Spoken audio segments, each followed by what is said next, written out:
like when developer writes a code and then how it reaches to the end user. So whatever the workflow and the processes come in between that, so our team manages those. So basically you can talk about like code bundling, deployment strategy, like building and maintaining the CI/CD pipeline and all. So in the today's talk, I'll be taking you through the Rippling's journey, like how we implemented the synthetic performance monitoring for business applications. But before jumping into the topic, like let's first talk about the performance monitoring only. So there are two types of performance monitoring. Uh, One is based on the real user data, so which is also known as RUM, real user metrics, and another one is synthetic performance monitoring. So tools like Google Analytics, Datadog, LogRocket, so all are based on the RUM methodology. So where like once you deploy your code to production, and then like when the end user will start using your web page or web application, and then those particular library or framework will keep sending that data to the store where we can measure and monitor the web performance. But the one limitation I see there is basically the turnaround time. So let's say you shipped some code which is impacting the performance, but you won't get the feedback very fast. Like it might take like 3 to 4 days sometimes in couple of hours you will get to know like the performance keep degrading by the changes you shipped. So what is the solution for that? What if I say like even when you raise the PR, like I'll give you the performance feedback, like whether it will improve the performance of like that particular change, or the PR will improve the performance or decrease the performance, like whatever the performance is already there. So to implement the synthetic performance monitoring, we are using Lighthouse. So I'll talk about like why specifically we chose Lighthouse. And Google's Lighthouse is extremely configurable, but to give but what it is like in Rippling there are 30 different modules, so there are 30 different themes. So instead of configuring it for all the teams, we created a config on top of the Lighthouse config. So I will talk on that as well. And I will also talk about the developers perspective around like how the performance auditing goes on a PR. And let's take a scenario like for example, I want to run the performance auditing on a payroll web page. So for that, what is needed? For that, first I need to create a company. I need to add some employees into that company. So that is known as seeding. So like we'll talk about that as well. So why Lighthouse? First thing is that the Lighthouse is open source, and second thing is like basically the reports it provides like HTML and the JSON reports. So like you can monitor and measure the past performance as well. And to talk about the JSON report of the Lighthouse, if anyone of you have seen that already, so it is very detailed report. Like for example, if your web page is loaded in let's say 1 second, so what the browser was doing at 50 millisecond or 100 millisecond or let's say 200 millisecond, it will give you all those details. And what are the things that I basically need? I need basically emulated like device where I can emulate the device, whether I want to run this auditing on a mobile or a desktop. I also want to have a network simulation where like I would like to test my web page on a let's say slow 4G or a 3G network. So all these things are already there in the Lighthouse. Uh, so if you talk about the Lighthouse report, it has 5 categories, and then categories are also further divided into audits. So what are the 5 categories? One is performance, best practices, SEO, PWA, and accessibility. And let's take a performance category. So in performance category, there are multiple audits. So, but in this talk, we'll talk about the basic 6 web vitals, which are first contentful paint, LCP, time to interactive, cumulative layout shift, these terms only. Because only these 6 audits are used by the Lighthouse to calculate the performance score. So now I'll be talking about the development workflow at Rippling. So in Rippling, we follow single trunk branching methodology. So we have a single trunk branch, so which is expected to be stable, and at any given point of time, you can release it. So now, like if like when I was talking about the turnaround time by using the real user metrics. So let's say if someone has deployed uh, the changes, and if you want to know the performance feedback, then by using the rum you won't get it immediately. So that is why it was absolutely needed to have something which will give the feedback very early, even before deploying it to the production. So let's talk about the configuration. Here I will be talking about the configuration which we build on top of the Lighthouse configuration. So what is the first thing that is needed to build our configuration? What is the most basic thing? The most basic thing is the URL. So for example, here I want to run it for the payroll URL. So I added this URL. What would be the next thing? So the next thing I added here is the change directory. So think about a scenario like in the business web application in which you are working, it has almost like say 3,000, 4,000 URLs. So if you don't want to run all for all the URLs. What I'm saying, like if you raise a PR from the payroll module, then you only want to test the URLs of payroll, not insurance, not HRIS. So these, to avoid these such scenarios, we added this change directory. So now, since it's a business application, so like you cannot access a URL without being authenticated. So for that reason, we need the credentials, right? And the next two things are seeded company type and the timings. So seeded company type. So let's take a scenario like, for an example, there is a company in which 1,000 employees are there. But I also want to do the performance auditing on a company which is in which like there are 10,000 employees or 20,000 of employees. So for the same URL, I can do the testing for two different companies, right? And the next part is the timing. So like when I was talking about the performance, so in performance, as I told, there are 6 audits. So those 6 audits can be added into the timings, and you can set the threshold. So for this URL, what I did is basically I added the LCP as a metric, and I set the threshold as 4,000 millisecond or 4 seconds. What does it mean? Like when I'm running my performance auditing of the payroll URL, and while running it, like if I found like basically the largest contentful paint of that particular PR is more than 4 seconds, then break that PR. Will not let it merge to the master. And it is not always necessary that for a given web page, the performance is only impacted by the UI changes. Let's say there is some API which became latent after a given time. So now we also want to, because of that reason, we also want to run the performance auditing on the backend PR as well. Now, like how we can run that? So we basically, to run the E2E test, we also trigger a front end pipeline from the backend PRs. So whenever we trigger, we pass 2 parameters. One is the test tag and another is test set. So by, like for example, in this example, like we are passing payroll and payroll pay steps.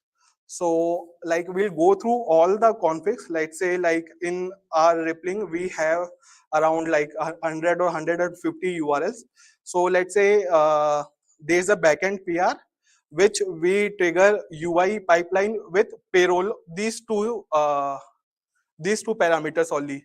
So then based on the config, we'll figure it out, let's say like out of 150 URLs, only there are 10 URLs which are matching with this config. So we'll pick those URL and we do performance auditing only of those 10 URLs only. So now I'll be talking about the different phases of the performance auditing from a developer's perspective. So what happens like when we do synthetic performance monitoring, what we want is like everything has to be like in a controlled environment, like your number of CPU, memory, number of cores, etc. The only variable part should be your code, right? But the network bandwidth is not something very consistent. So what happens like if sometime the network bandwidth goes down, this also reflects your performance score as well. So now we don't want to give a bad user experience by failing the PR, saying like here in this particular PR you are crossing the threshold number. So what we do is like basically we run the Lighthouse audit for each URL 5 times and we pick the median value. But here also the problem is like if you see uh, what if like if the flaky value is the median value. So here if you see like this 5826, the index number 2 value, if that value itself is flaky, then how you will find like which value to be chosen among all these outcome values. So what we do is like we calculate the average and we check whether a particular value is more than 20% of the average value. If that is the case, that means that value is flaky. So what we do, like let's say the median value which we pick, if that is the flaky value, then first we go to the up direction, we check whether that value is flaky or not. If that again is flaky, then we go to the down direction.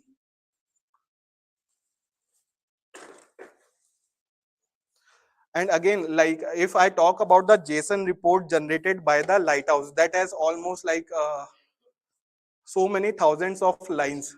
Now, if you want to compare a JSON report, let's say like I want to know the performance of my dashboard, how it was doing 10 days before and how it is doing currently.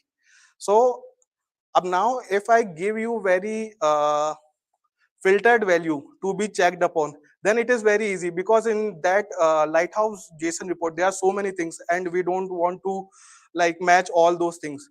So like we pick only the 6 web vitals values and we create our own JSON and we publish it to the S3, right? So let's say like as I was talking, like if you want to compare it with the 7 days back report, then you can get that report from the S3 and you can compare it with any report.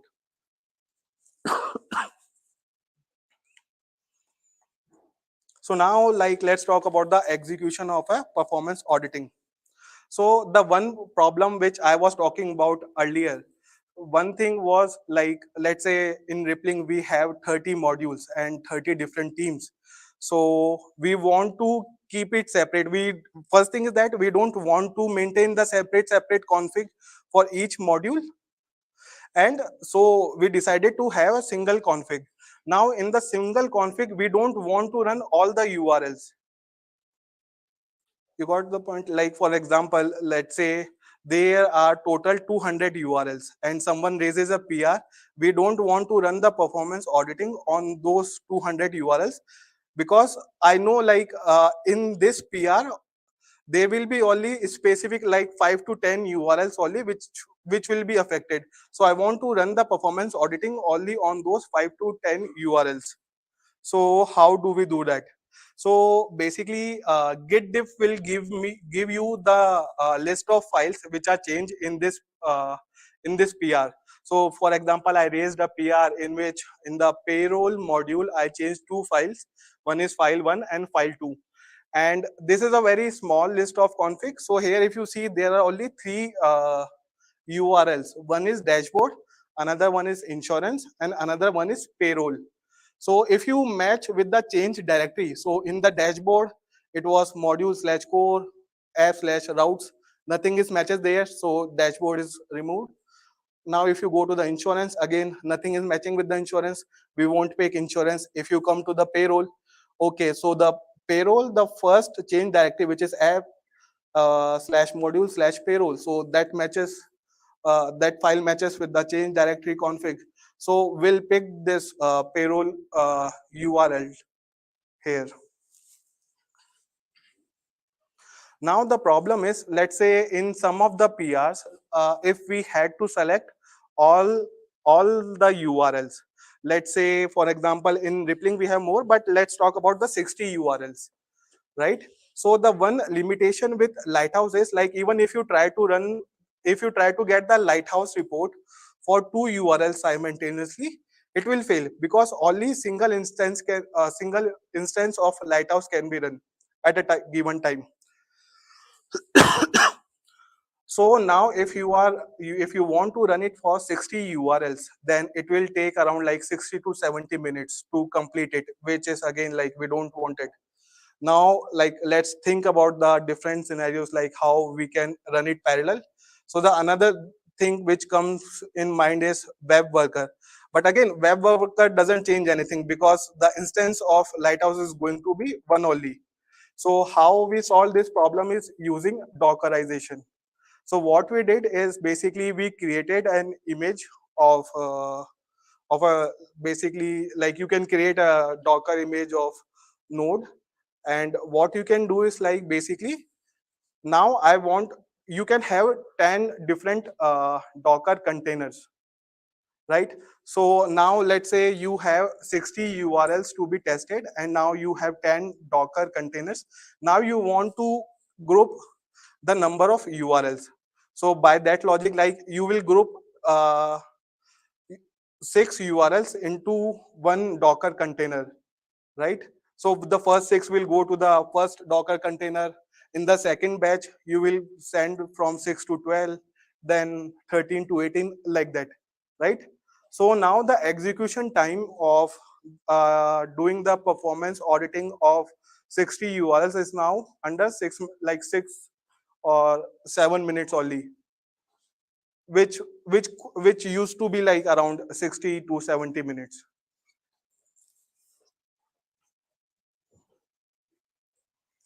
So now come to the debugging part. So one good thing is, like, you will get very good insights about the performance in your HTML report. And what we do in the HTML report is basically we test it again, like very bad. Like, I'll give you, like, we test it against like network simulation of slow 3G network, and, like, like, the browser caches your JS bundles. We remove, like, we don't want to replicate that behavior. We want to replicate the behavior when some new user comes, so how much time it will take for him to load the web page, because once the JS bundles are already cached, then the next time it will be faster.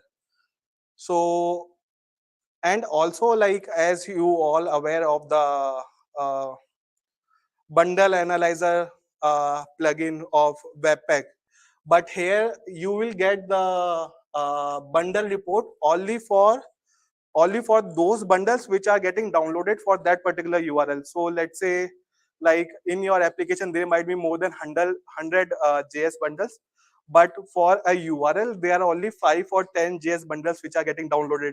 So you can know that also in your HTML Lighthouse HTML report. So, like, let's talk about the developer experience. So as I told, I already talked about, like, how we select the test, which from a like once a developer raises a PR, we select for some URLs to be audited. And so let's take a scenario, like in this example, the PR is raised by a developer. So in that there are 4 URLs which are tested. So the numbers which you see here which are compared with the master. So we also do the performance auditing on master periodically. So what we do is like whenever we are doing the performance auditing on the master pipeline, so that time we keep sending these reports to the S3 bucket, right? So what happens, like when you raise your PR, we do the performance auditing, we have the result. Now we fetch the result which are being pushed, which are already pushed to the S3 bucket, like when we were running it on the master pipeline, and then we compare it. So now if you see it here, like there is no significantly change in the performance on the right hand side PR. But if you see on the left hand side PR, so what we do is like where you might have done some changes, and when I was explaining the config that time, I told like you can also set the timings budget. So here if you see, like for both the URLs, the audit was interactive, and the budget set was 3000, which means 3 seconds, 3 seconds. But while doing the auditing on your PR, we found out like the audit time for this URL is around 5 seconds, and this is around 6 seconds. And that is how we fail the PRs, by putting a comment on the PR. And again, like we also not want like to improve the developer experience. It is not like you raise the PR and then either you will keep looking into the build. Like, so what we do is like whenever any failure comes, not only related to the performance auditing, like if it is a TypeScript check which is failing, or E2E test, whatever the test it is failing, we send the Slack notification that you don't have to go back again to the build, because that will handle, and will send and will give the exact reasons like why it failed. So basically if you see here, so in the very first Slack notification, there are two performance tests which failed. We give the URL, we also tell that these are the config which was set, and these are the timings which you got. And in the second also, they in the second one there is only one performance audit which got failed. So as like I told, like basically we do run the performance auditing periodically on the master pipeline as well. So whatever data that is being pushed to S3, so we have created a dashboard of that. So like any team can come and see the performance of their URLs here. So on the left hand side, the report, the dashboard which you see is based on the builds. So on which particular build, what was the scores and the reports that were extracted. And the right hand side, the report which you see is basically a graphical representation of all the audits which we have done. And if you see the reports, it's very consistent. Like you won't see like there is any flakiness in any of the audits. So I'll also give the overview of our CI pipeline. So basically, like whenever you raise a PR, so we'll do a couple of code checks, like how old your PR is, like how many commits. We do check like your PR shouldn't be more than 45, 50 commits. We do ESLint TypeScript checks, and we basically build and then deploy your code to some containers. And then what we do once that is deployed, then we select test based on the change file in your PR, and then we batch it. Like the batching I have already discussed. Like we want to, like for example, if in your PR there are 20 URLs which have been selected, so what I'll do to like execute them fast, I'll create 4 batches. I mean like I'll create 4 Docker containers, and I'll put five URLs into each Docker container, so that in the time of execute, the time take in the execution time of 5 URLs, I will be executing 20 URLs, right? So here you see like this is the example of those batches. So seeding data using database snapshot. So we also keep seeding the database for performance test as well as the E2E test. What does mean? Like for example, as like I was talking, like if you want to do the performance testing of a payroll URL, but before that you have to create a company. You need to add employees to that company. So that what we do is basically like we create a database snapshot, right, of like whenever we run this pipeline periodically. And if you see here, like while deploying our web app and also the backend code, what we do is we dump that db snapshot that we created periodically here. So every time when you either run the performance test or E2E test, even if you change the backend state, like the other test won't be affected by that. Yeah, so that's it from my side. Thank you.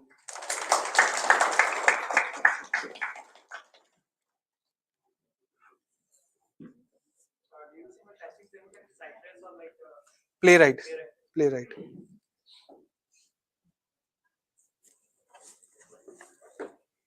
Do you have any other questions? What is the loading time like as of now?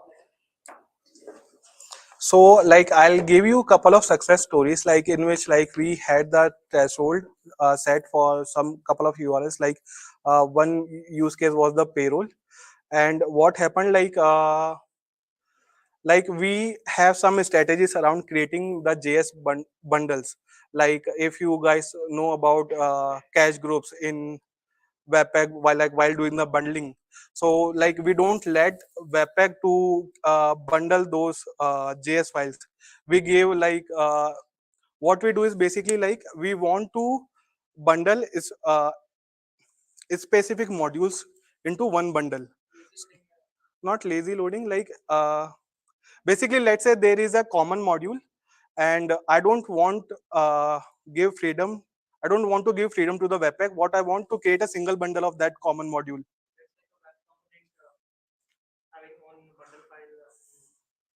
Let's say like insurance, payroll, these all are different modules, and there's a common module, and in that common module there are common components, right? So what I want is basically to create a single bundle of that. So what I can do is like I can create a cache group, I can give the path, and there is a property enforce true, so which will create a single bundle of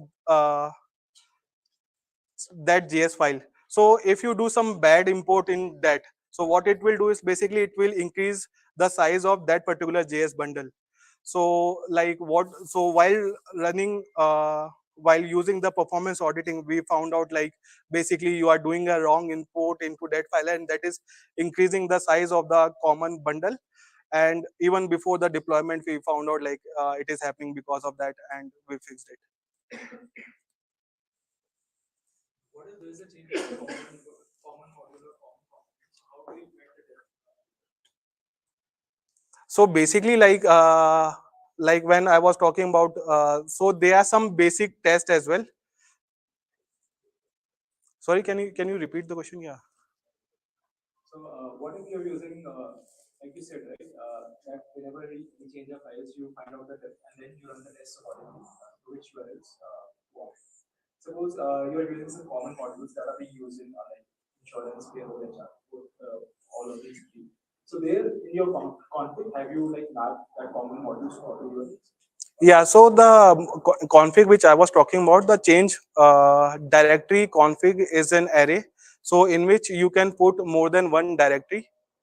So by doing that, like let's say if there's a file in, there's a directory in the common module which might affect like say 5 to 10 modules, so that directory should be there into that 10 to 15 URLs.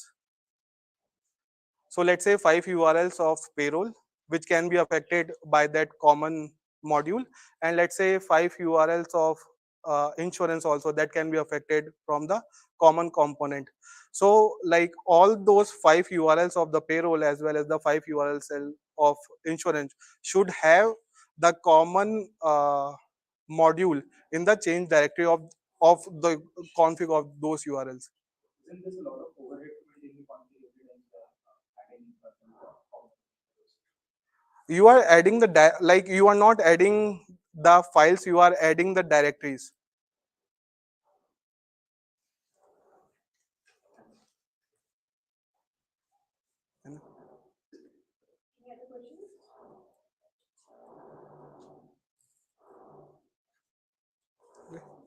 Thank you.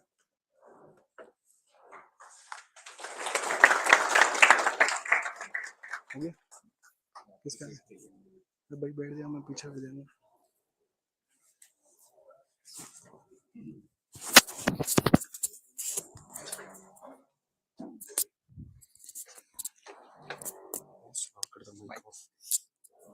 Use for just for recording.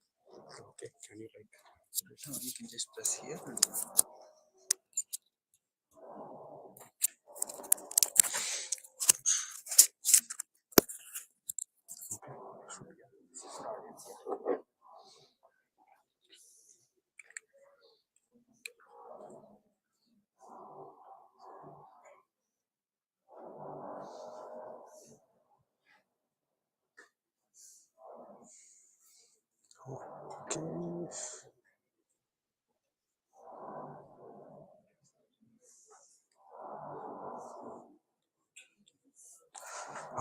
Cool. Hi guys. Nice to meet you all today. And the last talk also was also like really good. That's like the dream CI/CD pipeline that I used to like set up. I always wanted. So cool. Glad to meet you all on the weekend. So my talk is more about like doing SSR on the edge, but I wanted to keep my talk much more beginner friendly. So can you guys tell me like how many people here have worked with SSR before? Okay. How many people here have never heard about SSR? Cool. There's quite a few hands. Great. So I structure the talk in such a way that it will be useful for everybody, even if you know SSR or if you're first time looking at SSR as a concept. So before we get started, let me like talk about the second half of this title, which is what is this edge? So edge, as modern and trendy as it sounds, it's basically like a bunch of servers that are distributed across the world. So to simply put, servers that are hosted very close to our users.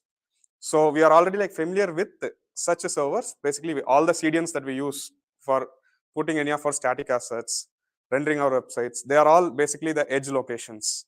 So if I am in India, like I just want to like make any contact, for example, let's say I'm going to rippling.com. So usually if it is hosted in a CDN, there will be a copy of that website and its assets hosted on a location that is like very close to India, preferably in Mumbai. And these CDNs are pretty important, especially when you are like building websites for like some very important high velocity e-commerce or like content rich websites. Let me show you why these edge locations are like super important. So this is basically a table that explains the latency of your entire worldwide internet. So basically what happens is, let me zoom in a bit. So let's look at our closest region, Asia Pacific, Mumbai. So what happens here is, while you are in Mumbai, okay, whenever you make any network request through any website, which is like hosted on different server around the world, it usually takes a certain time for the request to actually travel the world. It has to go across like different countries, gateways. It has to hop over different servers to reach the destination. And there is a latency that is involved, regardless of how fast your internet bandwidth is. This is actually the travel time. It's basically like limited by the physics right now. So if you look at it, all the Asia Pacific regions will be having like much better performance. They will be like close to sub 100 milliseconds. But as you move further away, you have all the European regions and you have all the US regions. where when you're looking at Mumbai, it usually like takes close to like 300 milliseconds to reach. So regardless of like how fast or how optimized your website is, the users will always have a 300 milliseconds delay from the time they clicked on a link to the first render of the page that appears. So this is why edge locations are like super important, and we have been using it for like pretty long time, like close to like 20 years. Ever since like e-commerce became a thing, we have been using this edge locations, and they are primarily used in CDNs because it's easy to host CDNs on the edge, because CDNs are usually like serving some static files, content that doesn't change often. And even if you have to change, what will happen is if you use create react app or use some framework to build an application, you will see that all the JavaScript files it generates will have like some random number at the end. So it will be like webpack hyphen some random number.js. So these files are generated with a random number because whenever you upload to a CDN, right, CDN doesn't have to worry about the previous file. It just needs to like put the new file in the place. And whenever a user comes, our HTML will say like, go to this JavaScript file with this random number, and the browser will make that request. So CDNs are like extremely dumb. They just serve the files, but they serve it very, very fast. Whenever you upload a file to a CDN, it sends the copy to every single location in this table. So make sure regardless of where the user is, they will get at least like less than 100 milliseconds latency.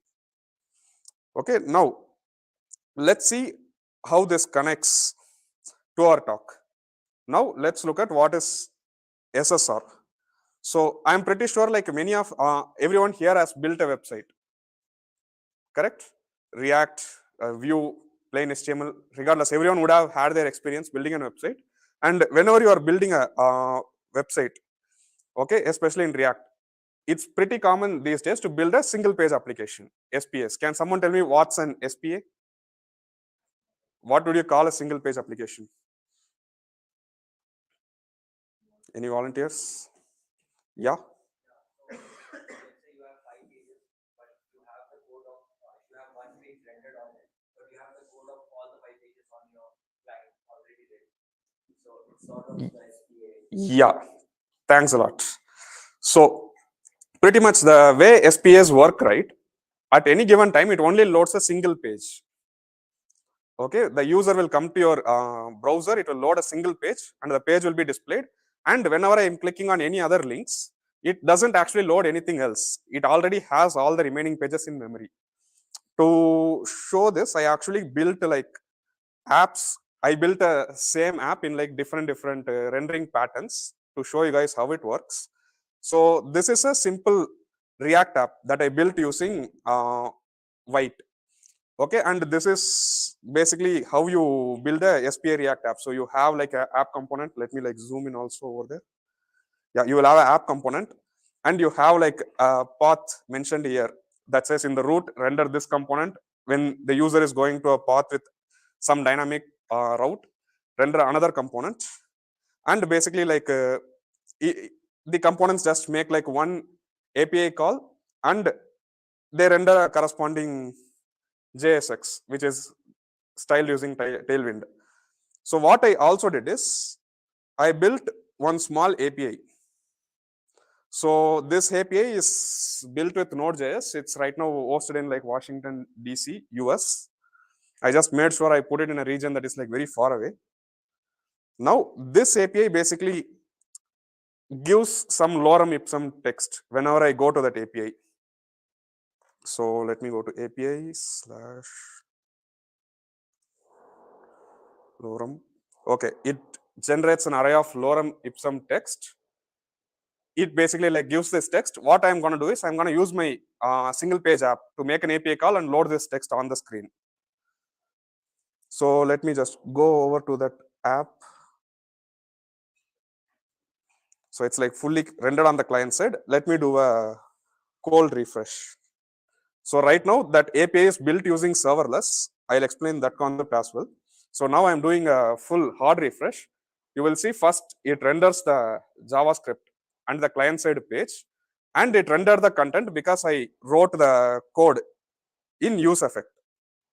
So the way it actually loads is that it has to like first render this DOM element fully, then use effect will run, and this use effect will take this URL and basically like renders the data. This is pretty much how we started building apps in React.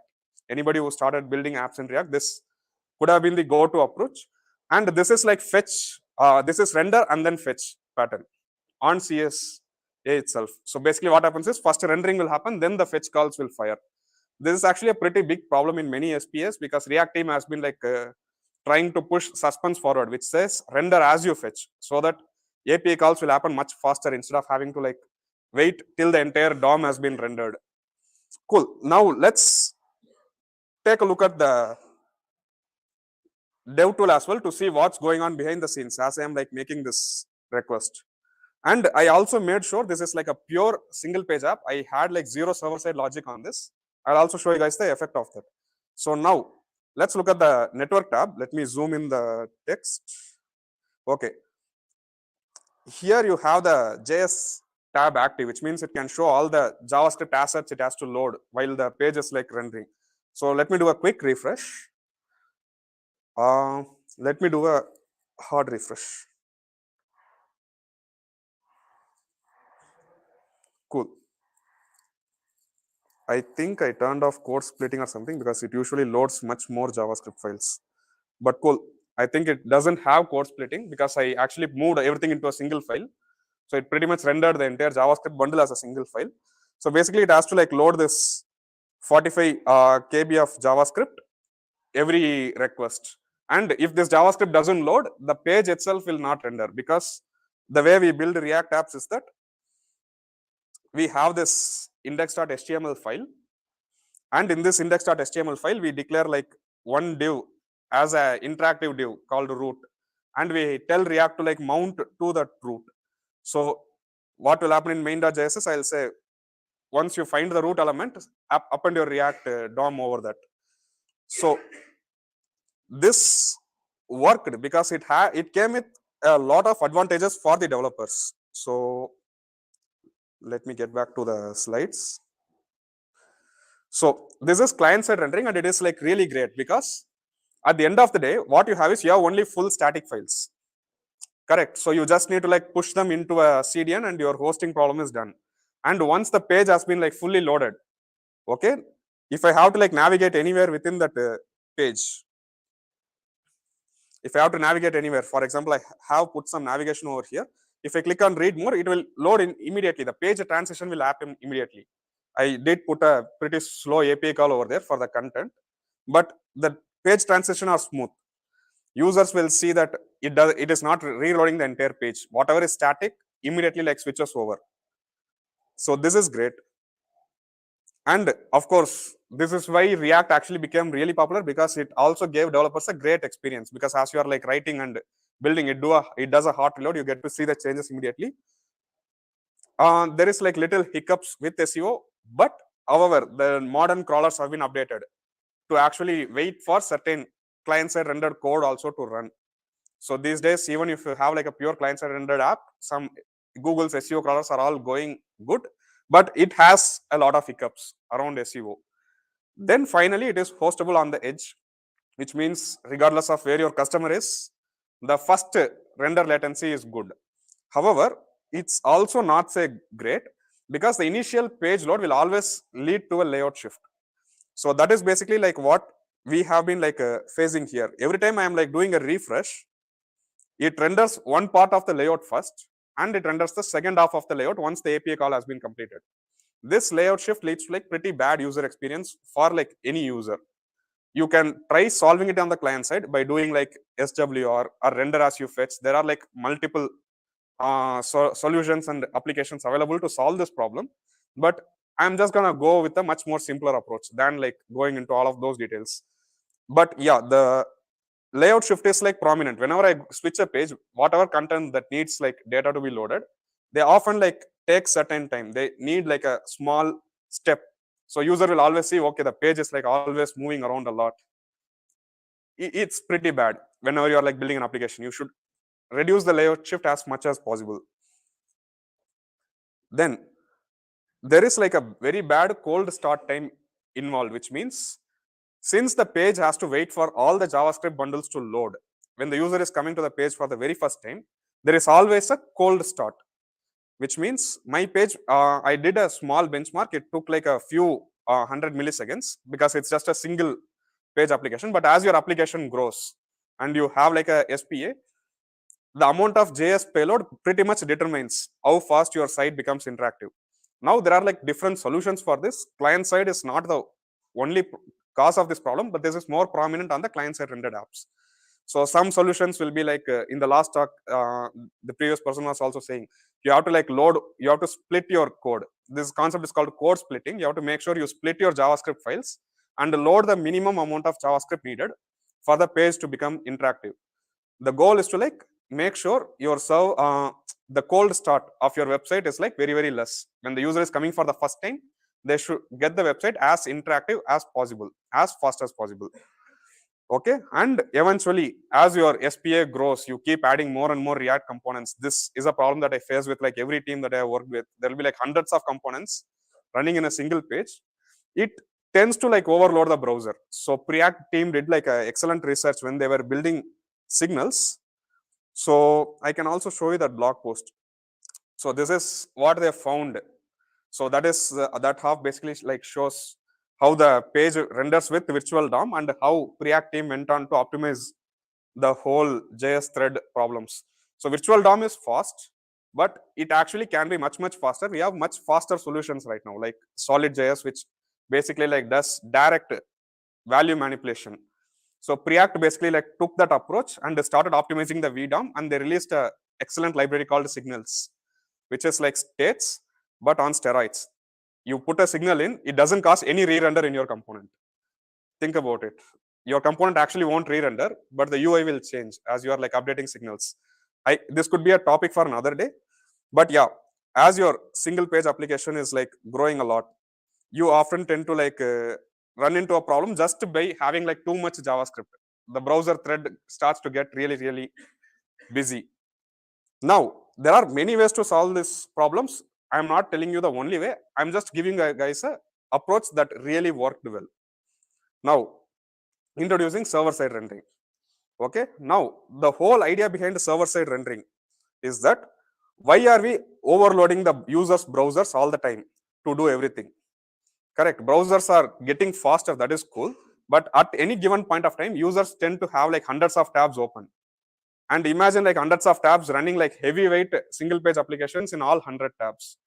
This is when you start noticing like if you had like multiple Facebook tabs or multiple YouTube tabs, you will start seeing that the browser starts performing slowly. But at the same time, if you have like multiple tabs of like some static news websites or something, you won't actually see that much of performance degradation. So now what server-side rendering does is it offloads some of the work over to the server.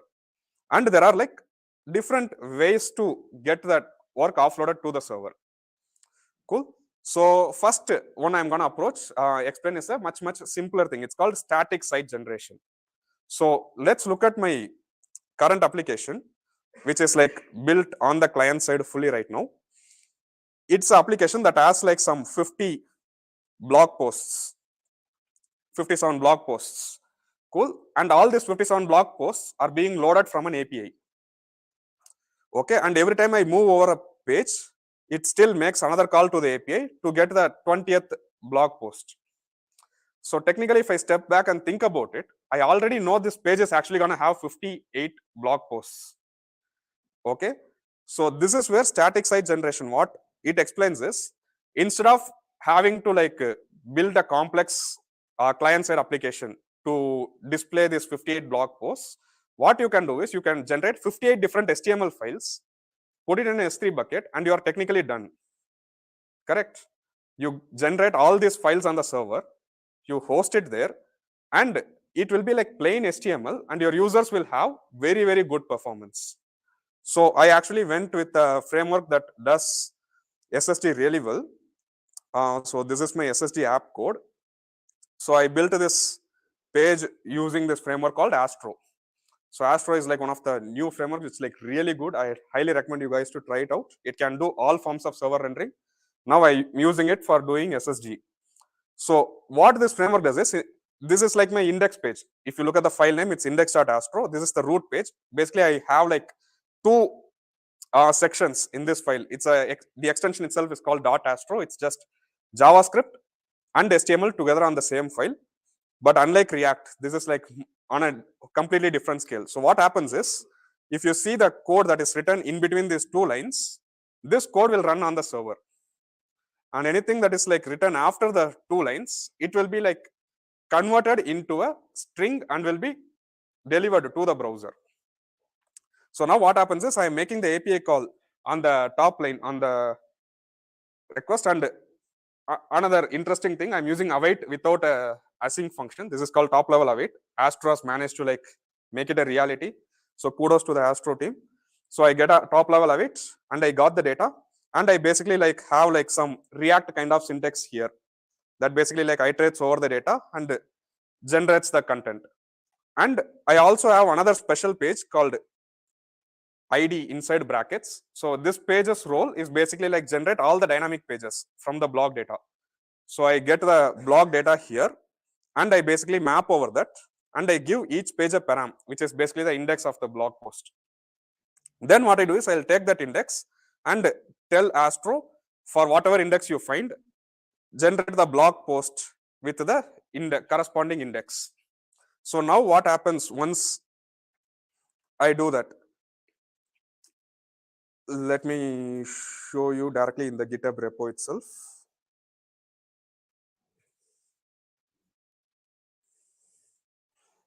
Cool. So this is a GitHub action that I used to like deploy that page.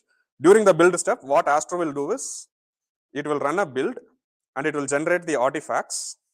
And if you look at the artifacts, it's basically like 58 different HTML files with every single blog post. So now, if I actually go and visit this page, I can go and visit this page, and the same page, same content, but generated statically. Now let me do a hard refresh. Actually, it refreshed. Basically, there is like literally zero layout shift, and you guys are actually seeing the content without any form of like jittering or anything. And here is the best part. I can like inspect this page. I can click on network, same JavaScript tag. I can do a hard refresh, and there is like no layout shift, no JavaScript file loaded, but you get the same page with all the functionalities half loaded to the server. Cool. Now, if I click read more, I can go to the next page, and I can be smart. I can even preload all of these pages. So this actually performs much faster than a single page application. So far, the tooling behind this has been like little hard, because previously we had Gatsby, then Next.js, they all did SSD, but they also loaded like heavy JavaScript payload, even when the page was like rendered with SSD. But now Astro has been like completely revamped to deliver zero JavaScript, so that the page will be fast regardless of how many content wise, how big your project scales. Now, I actually like forgot to show you guys something in the client side rendered app. So also, if you look at the URL, whenever I'm like switching page, it actually displays the post ID on the URL. If I do a refresh, it will simply say the page not found in the single page app. This is because the navigation also happens through the JavaScript. Unless you have a logic on the server to handle the refresh, the single page applications cannot handle refresh on their own. They will work only when you are like navigating through the app. This is why you need those tools like React Router, all of those things. Cool. Now, let's look at the advantages we got. So SSG is really great if your website is like filled with content. Like you have like FAQ pages, blog pages, static documentations. Pretty much everything is like built on this SSD pattern, like the whole Jamstack ecosystem. And you get like extremely good SEO, because the crawlers doesn't need to like parse any JavaScript or make any external API calls, because all the content is always available as a single HTML, the way websites are designed to like work. And they also tend to be very reliable, because there is no server logic or like client logic. Once you know the site has been generated, you can guarantee it will work the same for every single users. And finally, the same advantage as the SPA, you get the page to be hosted on the edge. which means it will be very, very close to the user. And you guys saw I did a command shift R, which is a cold refresh. You literally saw 0 layout shift. That is how good SST pages can become. Cool. There is still like one small downside with SST. When your content is dynamic, okay, you immediately start losing all of these advantages. Say that you have like a blog post, okay, and you have like a user who is logged in, and for some reason you have to display the user's name inside that blog post, correct? Which means there is some dynamic interaction needed on that page. So you might have to like figure out something to do on the client side, or you will have to use this another version of server side rendering. Cool. So now we'll go to the other version of server side rendering, which is basically like the normal SSR pattern that you guys might be hearing about all this time. So the first thing about SR is, just like SSG, it has to like generate the HTML file. But however, in SSG, what I did is I generated all the HTML files and stored it on a normal GitHub CDN.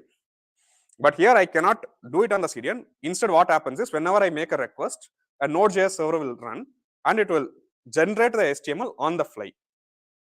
Cool. So the first HTML is always rendered on the server, and the second, once the rendering is finished, it will also send the JavaScript payload and everything else needed to like for the user to do further interaction on the browser. So now what will happen is the client will take over the control. So what happens is when the user is coming for the first time, the first hit usually will be full SSR'd, which means server will run the logic, send a pre-generated HTML file. So the client will render the file without any jitter or like layout shift, just like how SSGs work. But once the client starts interacting around, now it starts behaving like a single page application. It has like client side routing. It takes, does all the things that happens on the client side. But now you have the problem with client side routing, the layout shift problem and the SEO problem solved. Because if a crawler comes to visit that site, it gets the full HTML. But the crawler doesn't usually do single page navigation. The crawler will load successive pages through URL. So you get good SEO. And you also, there is still some trade-offs. Let me first show you the SSR app that I built. Now this SSR app I built with Next.js. Pretty sure it's like the cool framework out there. It came out like top on all the recent surveys. So now this is my index file. This is the home page of the SSR site. Now, if you see, it renders like one React component called home that gets the data. However, to get the data, what I have done here is at the bottom, remember I'm not using use effect here because I'm going to make the API call from the server directly. So now what happens is I have this function called get server side props. It makes the API call using fetch. So on the server side, it will make the API call, it will get the data, and it will return the data under an argument called props. And that prop will be used for this home page. Now what will happen? On the server itself, there is a method available inside React that can construct the HTML on the server as a string. Okay, it will go through this component, apply the data wherever we have asked for, and generates a full HTML string, renders the string for the users. And not only that, it will also send the React file and every JavaScript file needed for the page to perform as a single page application as well. Now let me show you guys how this SSR app runs. So this SSR app is also hosted in the Washington region. Let me do a cold refresh.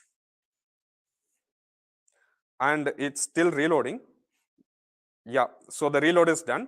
And you guys see, there is no layout shift. You get the same first render, like how it happened, like in the normal SST pattern. Now, I can click read more, and this will actually navigate without reloading the page, just like a single page application. Now, in the previous single page application, if I did a refresh, it simply said page not found because there is no server side logic.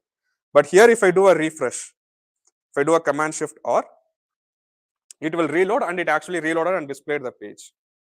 So now already you guys are seeing I can run dynamic logic because I'm using like fetch, all this dynamic stuff on the server side, and I am constructing and sending the HTML over, and it performs almost like an SSD app. One part of the problem solved. Now let's have like a small deep dive into what other challenges that are here. So SSR is not like a foolproof solution like any other solution. Usually, whenever you are like applying or looking for a solution to a problem, there will be like both plus and minus in every approach. Now, the problem with SSR is it needs an active Node.js server. Because let me show you guys where I have like hosted my SSR page. Yeah. So this is where I have like hosted my SSR page. And unlike the last page, it's not HTML, but instead I have like a Node.js server running in Washington. And both of my page URLs, both index and the dynamic ID, are present here as like two different Node.js functions. So it needs an active Node.js server. Second, larger traffic, which means you have to treat your front end just like how you treat your back end. It needs to scale, it needs to have that auto scaling option, Kubernetes, all of that. Or better, you can also go serverless. Third, the Node.js server can't be put on the edge easily, because now it's no longer like static content. It's a live server. You have to like host the server manually. If you are hosting it in AWS, you have to host it in like every single region. And you also make sure every time you are like pushing updates, you have to like push updates to every single region, and your server cost will also like start to rise. So what we did is, this is a scaling problem. Like number of traffic will lead to your actual website going down. It's very, very risky, especially the front end part, because it will simply say on the browser that a website is not reachable. So what we did is, this solution came in partway. Whenever there's an SSR page involved, we started scaling it with serverless. Serverless do. How many people here know the concept of serverless? Okay, I'm seeing like quite a few hands. For all the people who don't know what serverless means, instead of like running all your code together in a single machine, single EC2 instance, what serverless approach does is, take any single piece of code that you write, it turns all of those code into like individual functions, and basically deploys each function individually in a container. You can technically like make one API call to that function and get the response back. And whenever like 10 different requests come for that API, the server will spin up 10 different instances. So all 10 requests gets resolved at the same time, which means your website can have like 100 users, 1,000 users, even a million users. Theoretically, there won't be any delay, because for 1 million requests, 1 million new instances will be spinned up, and they will be processing this request separately. So even the current server that I have in Vercel, it also is a serverless function, which basically means both pages have like two different functions. So the index page is a separate function. The ID page, which generates a dynamic blog, that's also a different separate function. Now, this serverless is really great because at scale, you can have, as your volume grows, serverless is much, much cheaper than hosting a full-fledged server in EC2. This is because only the required resources will be consumed. Say that over the weekends, no one is actually using your product. It's like a product focused on businesses.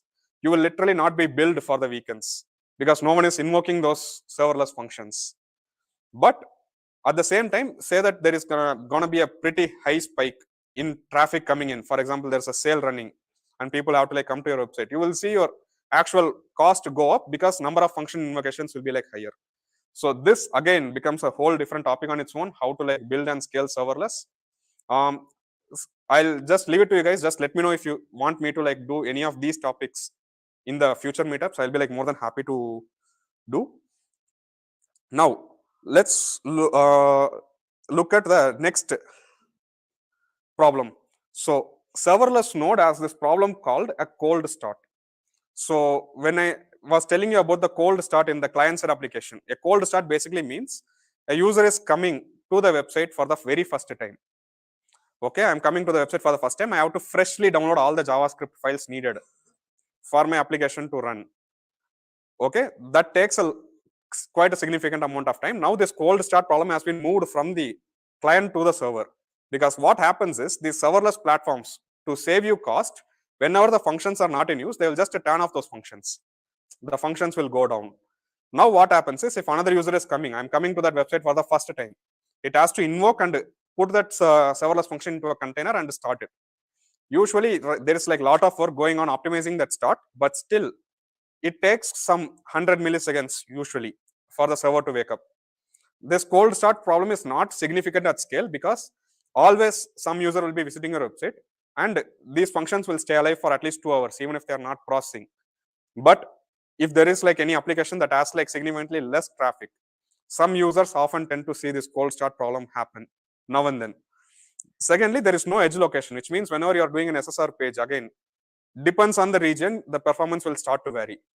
So what you will have to do is you will have to end up manually like deploying this SSR functions in like several different regions.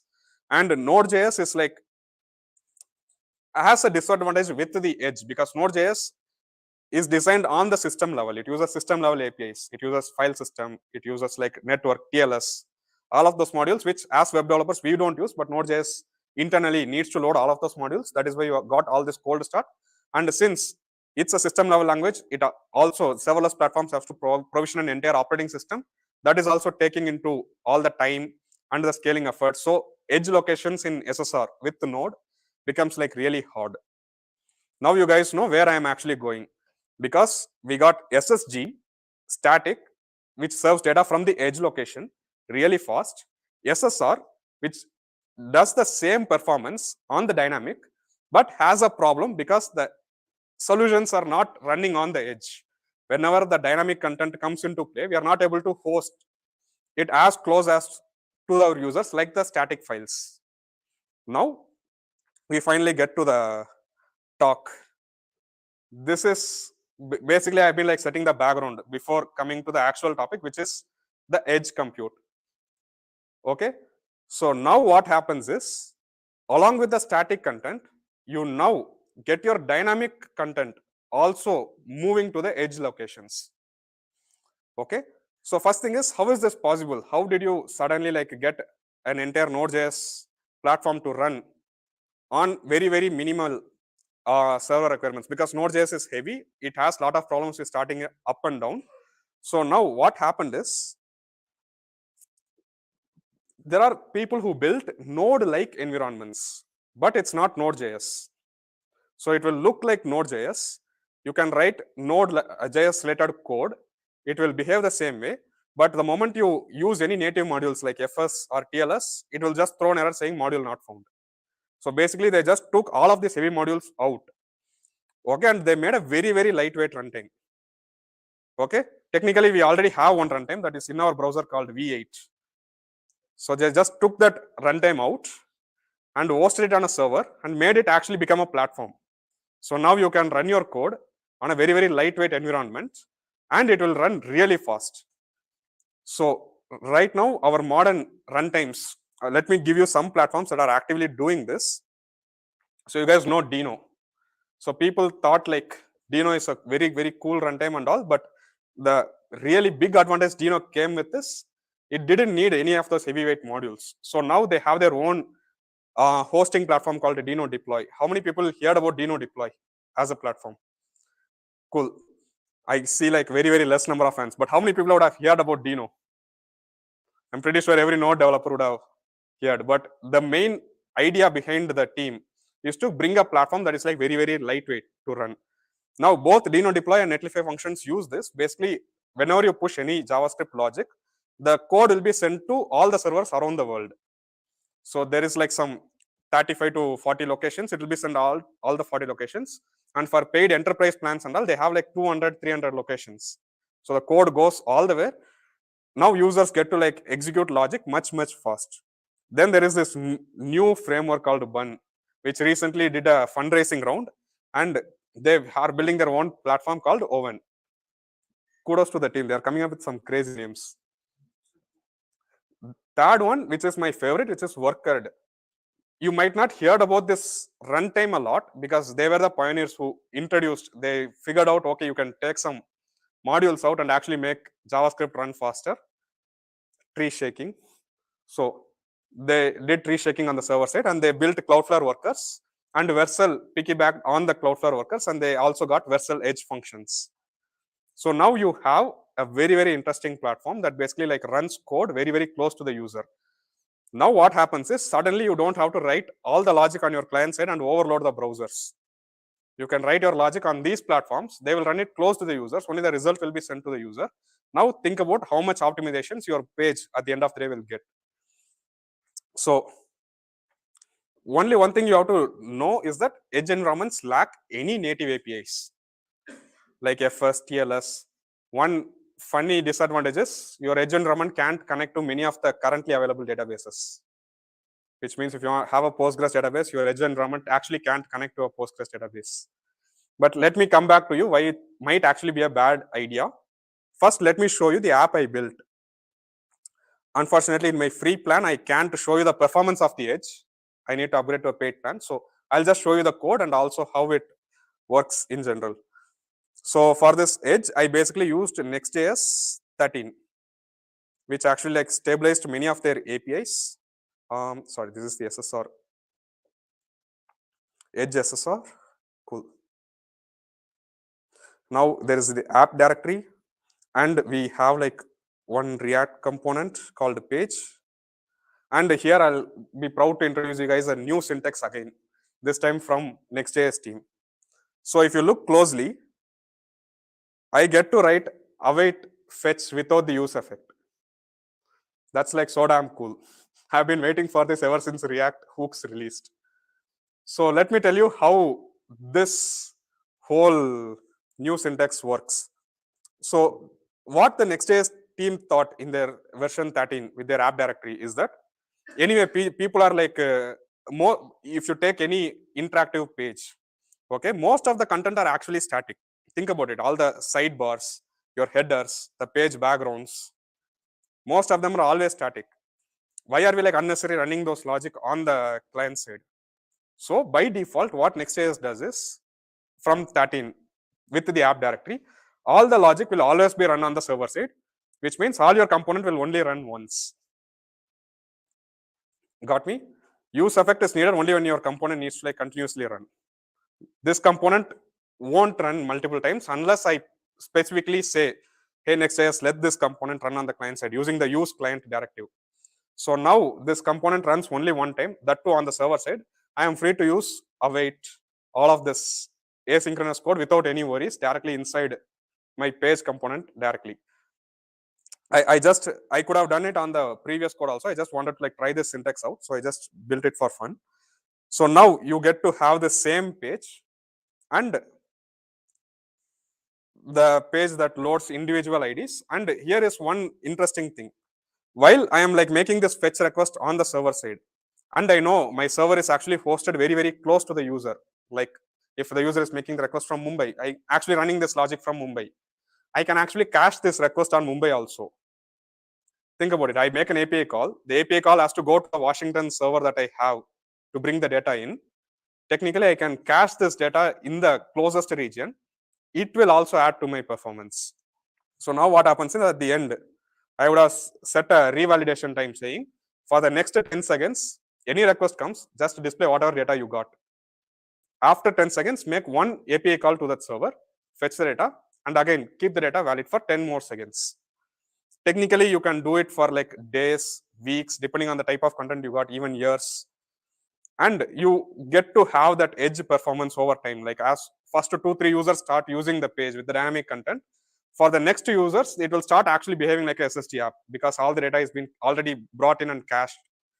So caching is again a pretty big topic, invalidation strategies, etc. If you guys want, I'll do it as a separate topic. You can like reach out to me after the meet if there are any specific concepts you want to like learn about. Cool. Now I set up this page and everything. Unfortunately, it will look and work just like the SSR page because this is the edge rendered page. If I do a refresh, it pretty much behaves the same way like the SSR page. There won't be any significant changes. But thanks to Next.js, it would have reduced some JavaScript payload and the first latency will be like much faster. Cool. And if I go back to the server where I am like hosting this is the edge function. So I got these functions in. So now you see the runtime is set as edge and the region is set as global, which basically means this function is hosted in all the countries they have for their free plan, and you get much faster latency as your users are like visiting this page. Now let's go and like take a look at the databases thing. Yeah, so the edge locations actually can't connect to databases. Like there are some databases like CockroachDB, PlanetScale, DynamoDB with their global tables. They are like adopting to support edge locations, but however, it's actually not a good thing for your edge logic to connect to database, because databases often will not be distributed, which means your request will end up actually going around the globe just because the database is involved. So it's really better if you like reduce the logic only to things that will actually speed up the content. For example, if you want to like validate your JRB token, you want to do localization, if you want to do feature flags, certain things that will be adding value by running on the edge, it's better to keep those specific features on the edge. Databases, you can like always fall back to the previous Node.js based SSR pages whenever a logic that needs to hit the database has to run. It's a balance. You cannot like have one size fits all solution in this rendering pattern. And luckily, I would have like covered 3 rendering patterns here. So client side rendering, server side rendering, static side generation.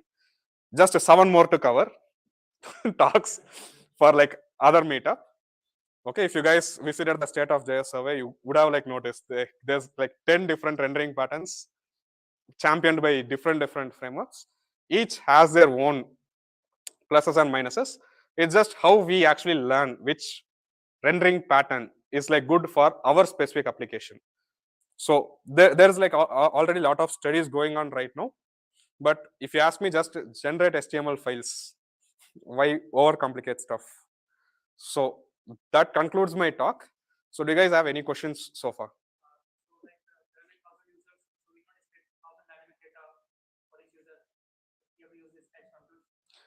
Define 1,000 dynamic data. I like to like profile information, random jokes, like if we should use if it has to use display some random jokes or random news for those different users.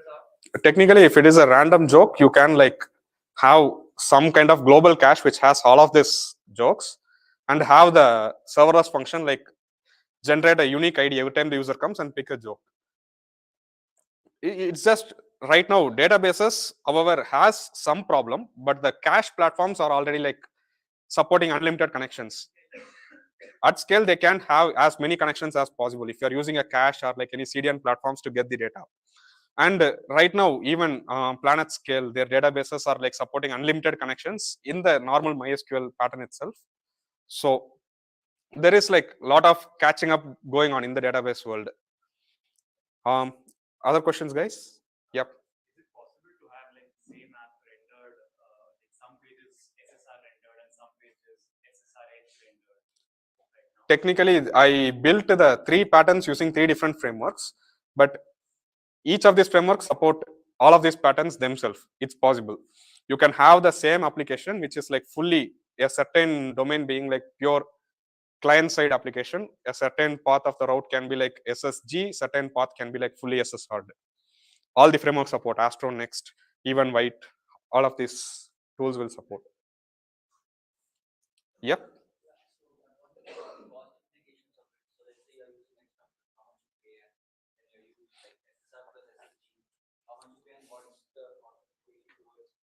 Client side rendering to it. Like time is money, so yeah, coming to that. So right now, let me take the edge platform that I'm like very familiar with. Let's say Cloudflare workers.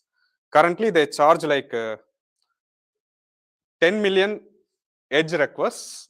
They are like doing it for free, and every further million they are charging like $0.50, which means at the scale the cost is actually not that huge. But there is also some things you have to note, because when you are working with serverless, right, the cost optimizations actually differ, because when you are building a normal node application on normal monolith, which is like running on EC2, you opt to like you often tend to like write code that runs fast with less memory. Okay, but on the serverless world, right, we write code that runs faster with more memory, because the function will spin up and shut down so fast, it will actually save much more time than a very optimized code that will run performant on a lower memory. Which means instead of processing like I'm not exactly sure how to give, instead of processing one image at a time, we process 10 images parallelly to make sure the server runs and shuts down faster. So there is like a different optimization, a class itself I have to take on how you write code that is like serverless friendly, apart from being server friendly. But right now, like, it scales really well.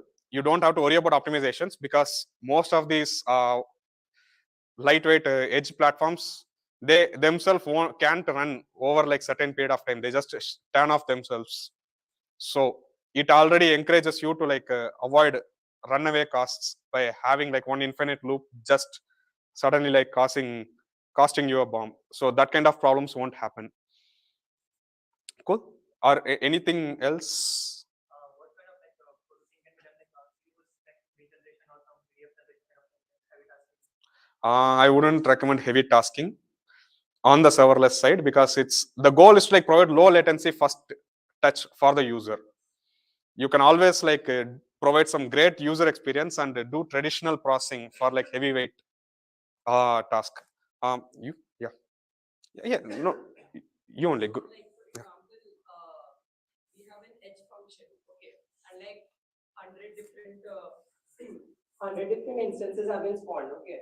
For example, 100 users have been connected, okay. So like there is an ISR, incremental static regeneration, I suppose, and like each time, like we have set up like 10 seconds revalidation, okay. So like every 10 seconds, 1,000 requests will go to a particular server.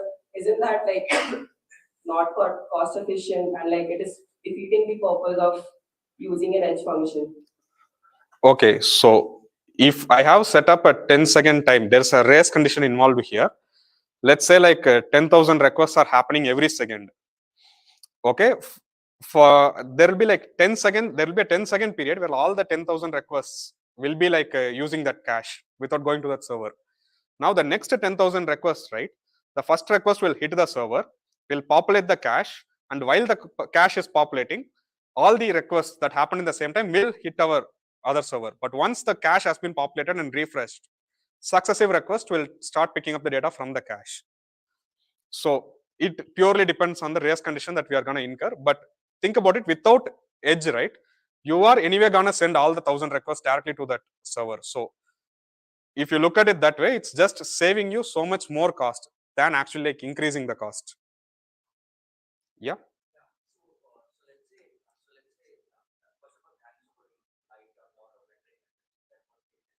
So let's say you want to like build your next Figma, or let's say web application like that, Figma, whatever.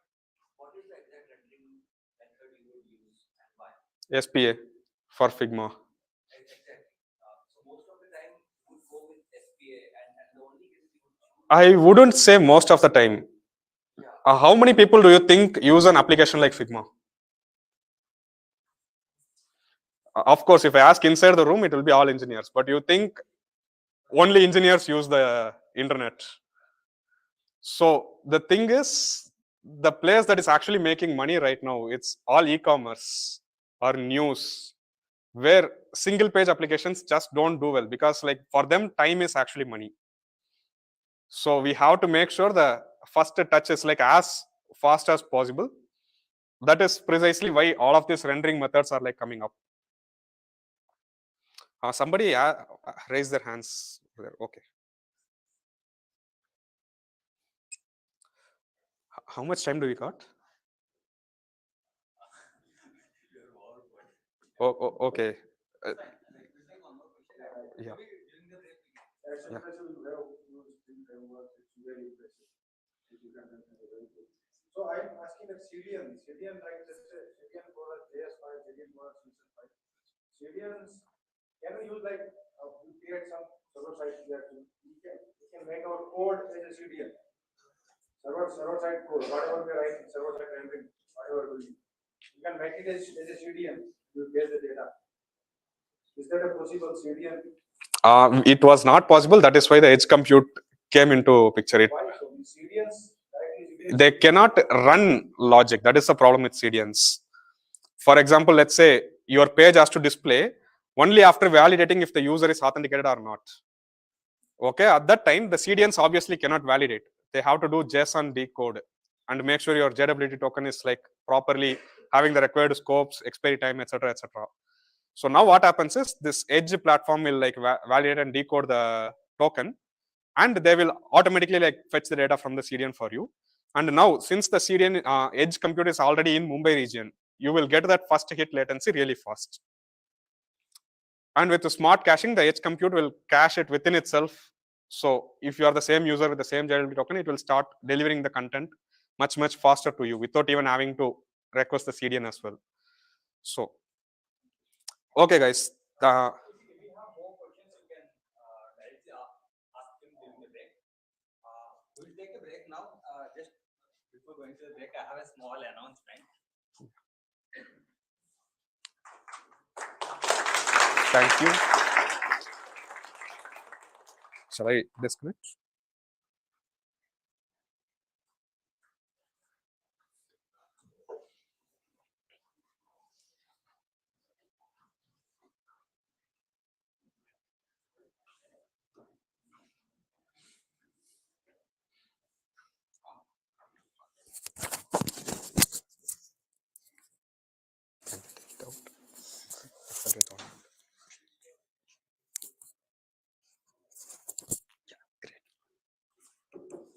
Yeah. So I have a short announcement.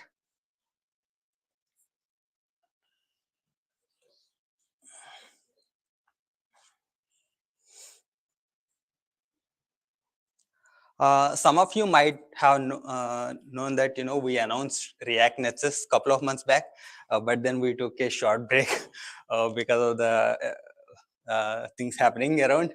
But then we restarted, actively working on this. So I want to share some updates regarding this conference. I'm pretty much very much excited about this conference. This is going to be one of our biggest events so far. We tried to do one in-person conference, but had to stop because of the pandemic. And for the last 2 years, we are doing online conference. And now that things are getting better, finally we want to do an in-person conference, and we want to do it at a large scale. So we decided the dates. It's going to be on July 7th and 8th. We haven't yet decided the venue, but we'll decide it in a couple of months. Our CFP is open. If you want to, a lot of people were asking me about, so many people ping me about CFP. Yeah, finally the CFP is open, and you can propose talks to this conference. And yeah, once we get a good number of talk proposals, we'll set up a panel and review the talks and select the best talks. And yeah. I think this would be a really good opportunity. I think the meetups are good for informal gathering like this, and conference will be at much larger scale. And if you want to share some insights, whatever you are working on, I think this will be a really good opportunity, and you should definitely try submitting talk proposals. Yeah, I think the topics will be like React Native front end tooling, mostly front end related, but around React and React Native. Yeah, I think this is going to be a large event, so we will definitely need a lot of help from all of you. We are open for sponsorships because this is a large event. If your company wants to join us and support us, you can reach out to me, and I can share more information about how sponsorships work and what kind of benefits your companies get. Generally, a lot of companies sponsor the conferences because it's good for their branding, because it's good when you are hiring really good developers. I think sponsoring conferences is one way of doing that. And if you would like to know more information about the sponsorships and about the conference, you can reach out to me. Yeah, and also this is going to be a paid event. since this is our first version of the conference, we are giving a discounted tickets. We are calling it super early bird. Generally, we'll start with early bird, but this time we are starting with super early bird, which has like huge discount. And yeah, do check out. I think we'll run this only for a short amount of time, so do check out and grab the tickets. Sorry. Okay, that's lead to this thing. Yeah, so yeah, the website is reactnesses.com. We just started putting it. I literally built the website last night. Okay, uh, because the design was complete the day before. Yeah, so I think some details are missing, but in the next couple of days we'll fill in all the details necessary in the reactnesses.com. And yeah, and if you have any questions related to like CFP sponsorships or anything related to conference, you can reach out to me at reactnesses@neostock.com. And also, like as I said, this is going to be a big event and this is going to be our first in-person event. Do share this with your friends and colleagues, and I think looking forward to making this a very good event. Yeah, that's all I have.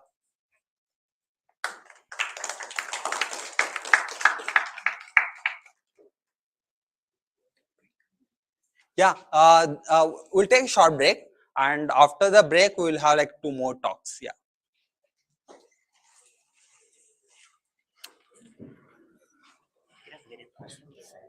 Yeah, I guess. Get water somewhere. Water. Yeah. It's nice meeting you, Arvind. How many years you've been doing this? I see you quite often on meetup. 8 years. It's nice. First time I'm coming to a React event. I've seen it around.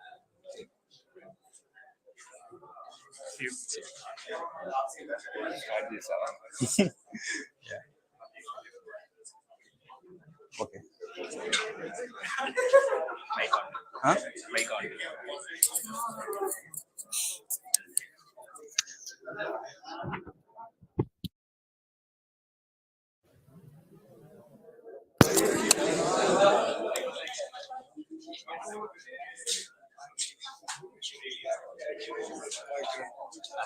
Used to come before after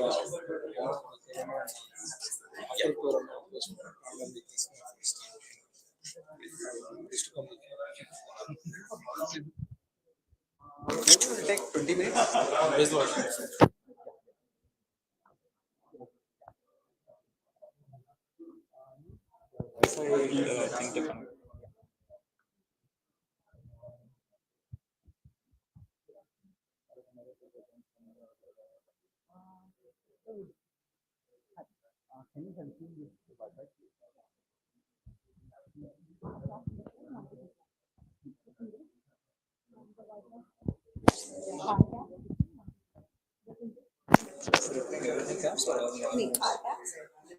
used to work on fellow Yeah. so we've been contributing. So recently, yeah, I'm not using GraphQL that much. So what are you It also depends on the nature of the projects, right? At that time, I was working on a project which is heavily relying on GraphQL, but then I moved to different projects, and those projects don't need GraphQL at all. So yeah, but then I think this still is recording. but then out of the break,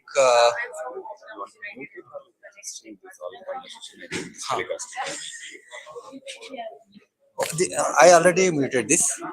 But so the transit. That also I muted. I was able to listen some information how to do it, so that's why I came. No problem. Now it's not. Okay. Okay. Oh. Yeah.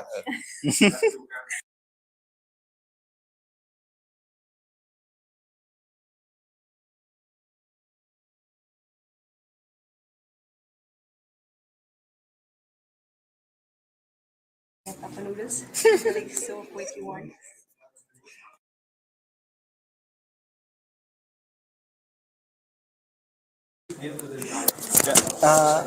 I'll mute.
Yeah.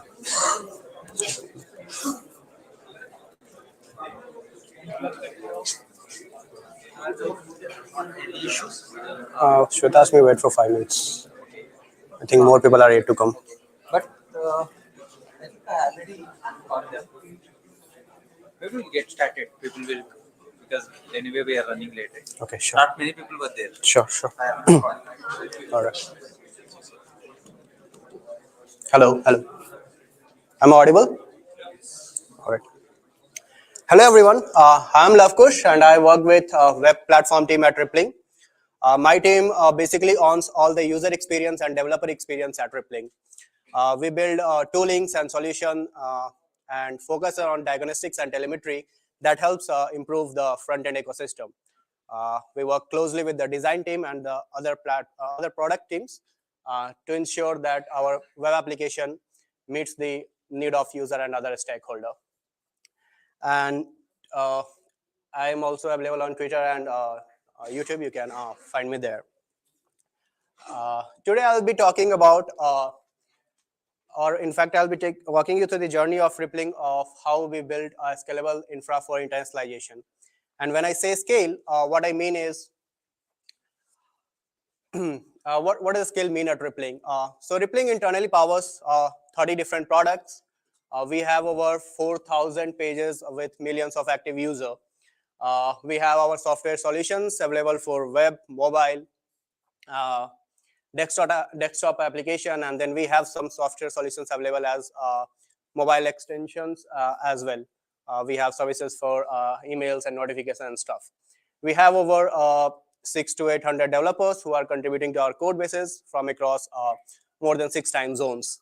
And from international perspective, we are supporting right now 50 plus locales and 4 languages, and these numbers are going to grow much higher in near future. And currently in our application, we have over 500,000 strings. Yeah, and yet we went global. We went global last year. Until last year, we were limited to US market, but soon we realized that we have a huge potential customer spread across the globe, and soon we wanted to expand our horizons. And as of today, we are rolling our product to new countries every other month. So the requirement was to build infra for that.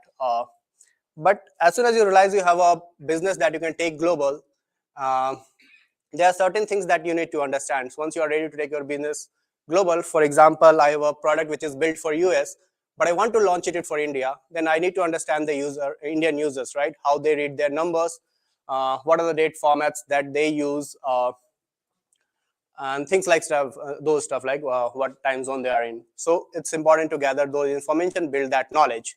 And then comes the part where you start normalizing your code, content and design so that you can actually adapt to those changes, right?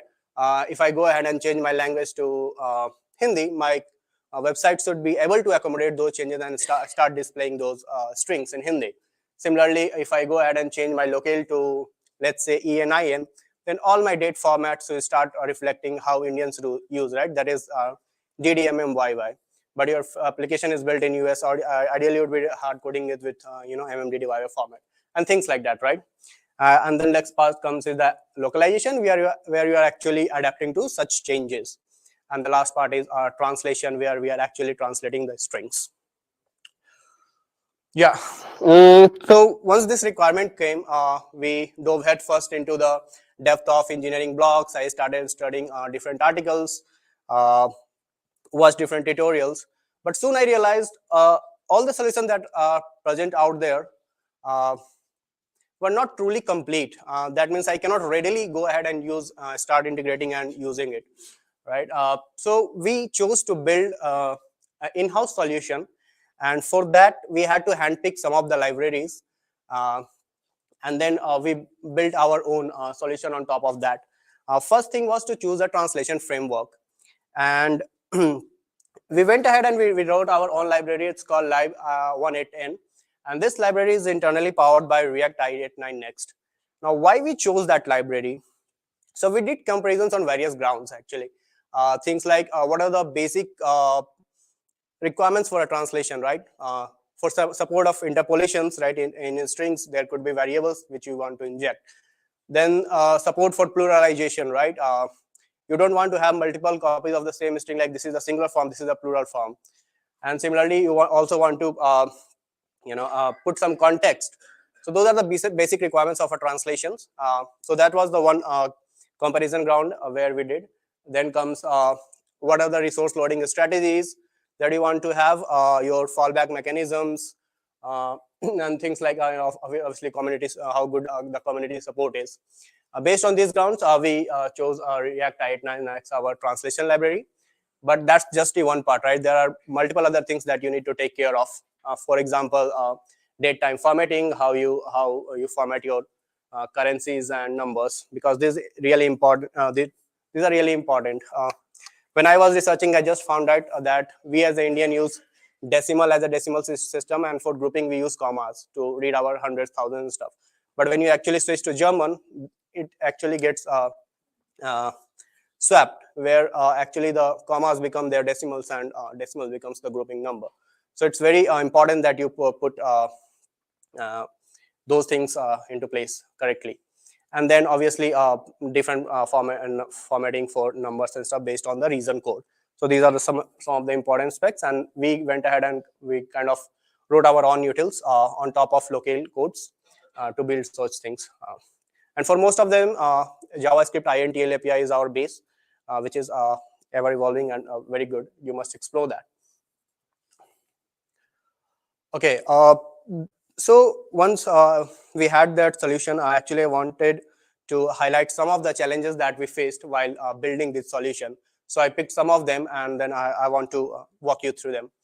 These were like some of problems: seamless integration, performance optimization, string reusability, developer experience, and one interesting problem, which is at last, which affected our TypeScript compilation. So I want to talk about that. Okay, why seamless integration is a challenge? Why it was a challenge for us, right? So we were not bootstrapping a new project or had to build a solution for a small scale application. We had a live product which has huge traffic with millions of active users. We cannot afford any disruption with user experience. And then our solution should also work for different platforms like web, mobile, browser extension and stuff, right? And once we have this integration, we should also provide our developer ability to incrementally enable this service for their modules. We cannot say this is a one-time thing, you go ahead and enable it for all. No developer will do that. So we have to give them a mechanism where they can do this thing incrementally. And then obviously there should be some mechanism to track how many strings are externalized versus what they are still to externalize. And for also to check things like if the particular string is available in certain local or language or not. So if you put all these things, this becomes a challenge. And how did we solve this? So we wrote our service library 189 as a service, which you can install as an npm package, and which is highly configurable. Different projects can pass their configuration in terms of what languages needs to be supported, what should be the fallback language, how you want to load your resource and stuff like that. And once you have that, you can use the hooks and HOCs and utils from this library to incrementally enable internationalization in your modules. Similarly, we also offer some test locales which you can turn on and off to keep tracking the strings that has been externalized and not. We also have something like config synchronization. So let's understand this. So at Tripling, we have like 30 different products, and we also have a design system library which all these products uses for all our core components. And this library should also support the internationalization, which again in turn uses our library called library I89. So we mark it as a peer dependency, so that whenever the host project is installing it, whatever configuration that it is using for initialization gets respected in any of the direct dependency libraries. In our case, the design system. So this has worked really well for us, and some of the observation that we have made as of today, we have over 10,000 commits post we enabled this. We have over 35 plus module, which is using the service for externalizing their strings. We have 6 software using this library, and we have seen 0 downtime as of now. That brings me to the second challenge, which is around the performance. When you are building your solution, this should be given utmost care. You cannot have a solution which is not performing. So we wanted to enable I89 and then without taking any performance hit, right? So the first thing is your time to first print should be very minimal, right? It should offer tree staking, like we should be only bundling things which are actually getting used. Caching to definitely offer faster resource loading, and then efficient bundling. So when I was exploring, I found that most of the solutions that I found was pre-loading the resources, which actually doesn't care much about the initial bundle size, and that results in a slower first loading. So we also had to take care of this. We don't wanted to give this work to the developers like they do it on. So we have to take care of like when to load and what to load. We have around 20 MB of a string as of now, and it becomes really important like when you are loading what resource, such that your bundles are not getting affected. That's another thing. And then fallback loading. So this translation thing is incremental, right? Let's say today you are launching for English and tomorrow you are launching for Hindi, then it's quite possible that you don't have all the strings in place. And for the strings which are not there, you might want to fall back to a language, for example, English. So I cannot say that I'll preload all the resource even for Hindi, English, if that's my fallback language. Even that has to be loaded efficiently. So these were some of the challenges on the performance ground and how we did the solution for that. We made our library smart. What did we do to make it smart, right? So first thing which I want to pay attention was to loading the resource on demand and only loaded what's needed. Let's try to understand that with an example. So let's say I have like few different components which are requesting for a resource. Then first the request goes to my library, where library checks for this resource in a cache. If it is there, it will revert back with the resource, where then library will extract the translated string and give it back. But if it's not, then it makes a network request. And there is an interceptor that sits in between, which also optimizes for concurrent requests. So let's say you loaded 2 different components at the same time, which is requesting the same resource. It's quite possible because we often try to write reusable components, and then same can use a request for the same resource, right? So what this interceptor do is, if there is any request which is already in progress, it will just subscribe to that rather than making a new request, which helps us achieve this goal where we are making only single request per resource. Yeah, and once if it's any request, again we fetch all our resources from CDN. Having CDN is very important here because you'll be serving these static files from the edge locations, so that you fetch it very early. Now, once it is there, we update our cache and then again revert back with the resources. One thing is to note here, like whenever we are making request, we make 2 requests. One is for the actual resource and one is for the fallback. And while updating a resource, we also take care that we are only updating the cache only if the main language was not present, then we update with the fallback. So this solution again worked very well for us, and what we observed that we had a gain of over 4 MB in bundle size, which was like across the chunks. And then for the main bundle, we had a gain of around 100 KB. We reduced the network call to just 1 per resource, and we seen a 0 increase in latency for our first print. And that brings me to the next challenge, which is string reusability. This doesn't sound like a challenge, but why I'm calling it a challenge? Now, as I said, Rippling has over 30 different products, right? So let's say I'm building a page for web. Let's say I'm building a page for payroll on web, and then I'm building a same page in mobile. It's highly likely that I'll be using a lot of strings in same string in both these places, right?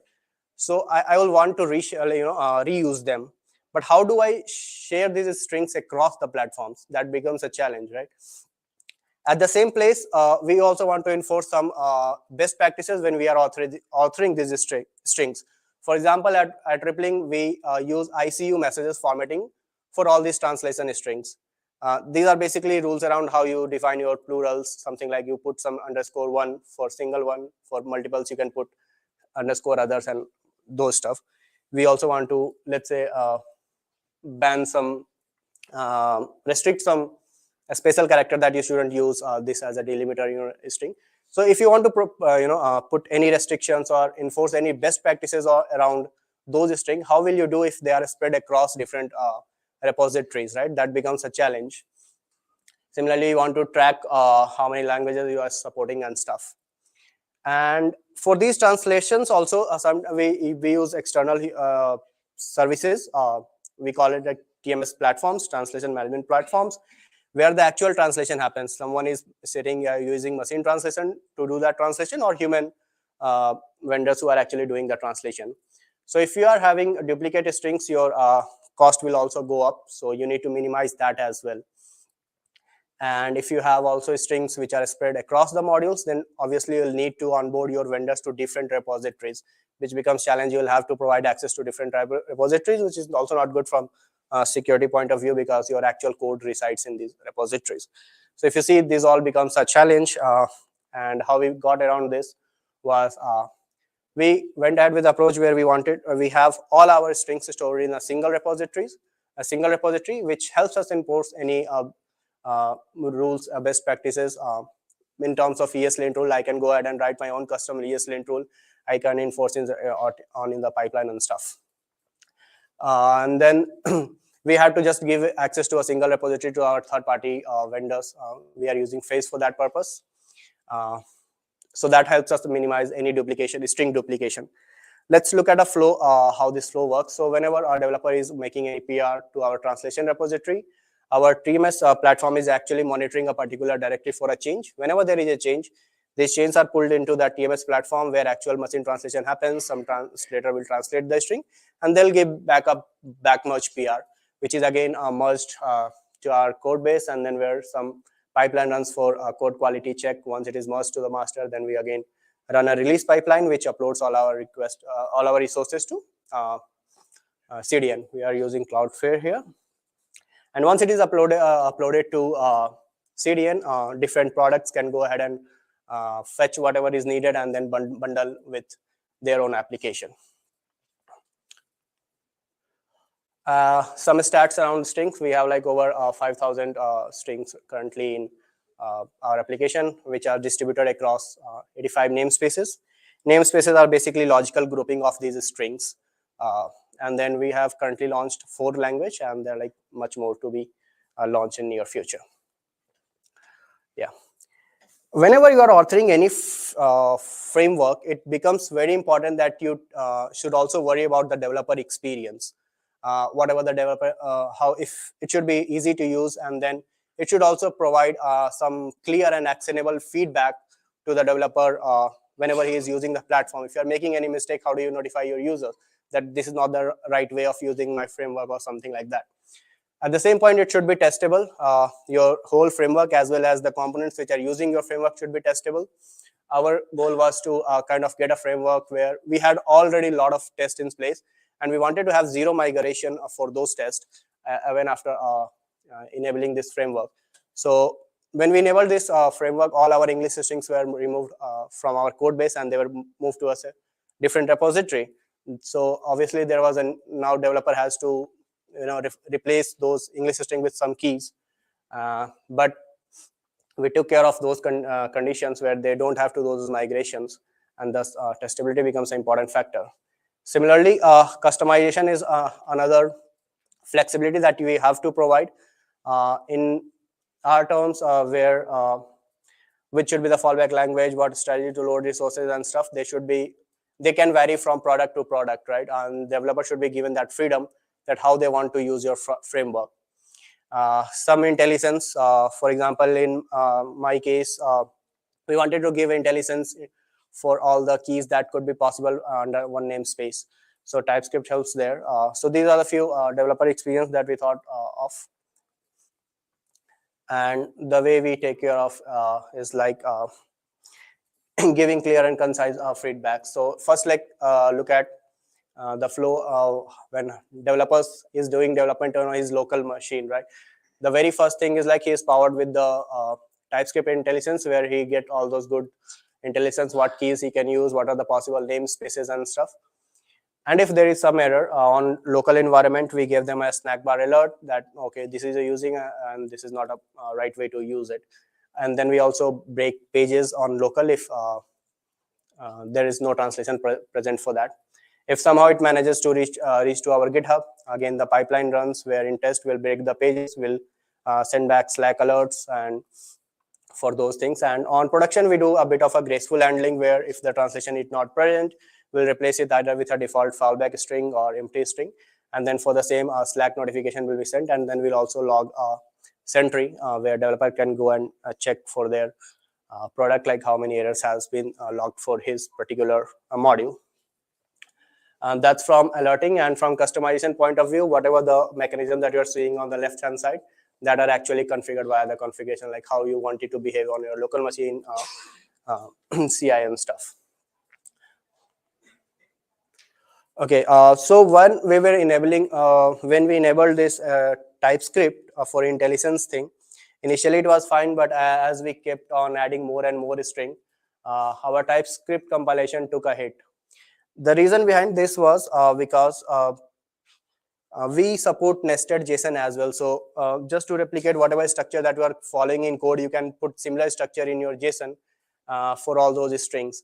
And TypeScript generates all these possibilities in memory, like what are the possible keys for that namespace.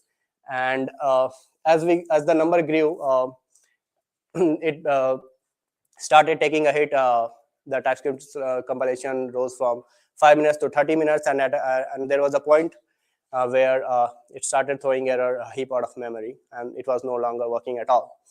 We raised this with the library, the original library React i8 next, and they said it's a work in progress, and they will come back with solution in upcoming versions. But we couldn't afford that. We had to have our solution in place. We have over 600 developers which are actively using it, so we could not afford not having this. So how we got around this?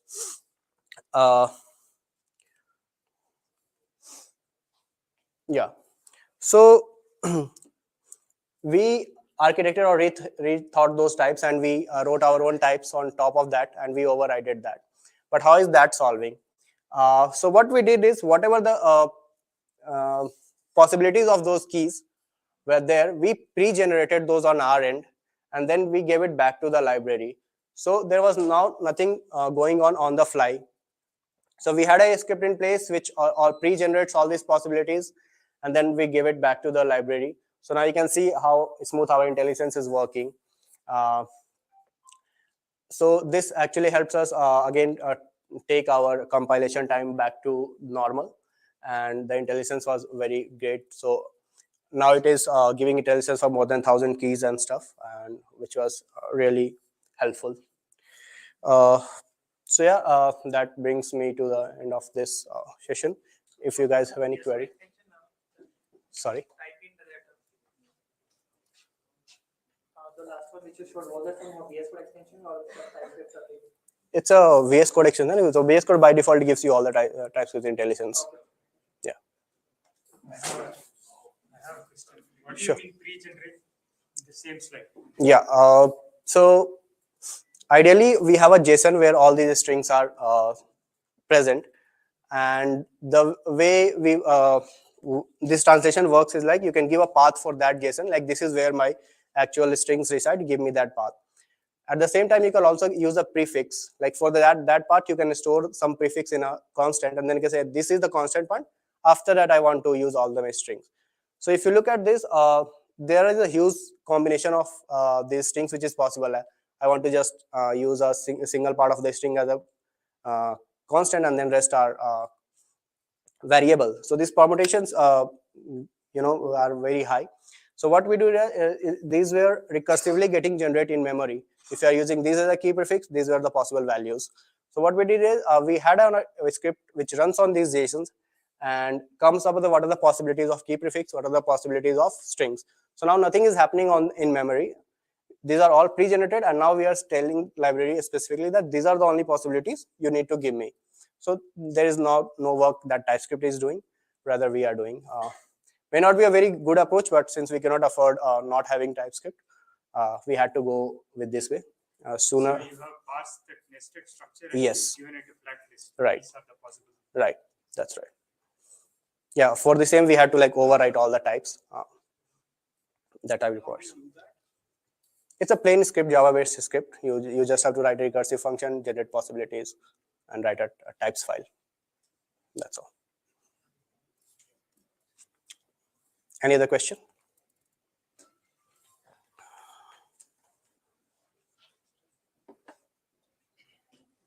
You said you make one network call plus for one resource. So what kind of bundle network calls? I mean, there will be multiple strings on single page or single application interface. So, I mean, you must have thought about like bundling multiple string requests with single network request. So a network request is meant whenever a component is loaded, and if it's not already in the global cache. So it's if the resource is already present, that will return from the cache. Otherwise, it will make request. But things like if two components are loading in parallel and they're requesting for the same request, then this is the place where we optimize so that there are no two calls for the same request. So if there is a pending request, we just subscribe to that. That's all.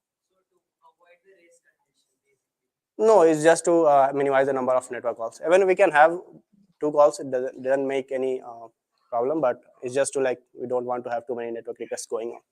That's all. Any other question?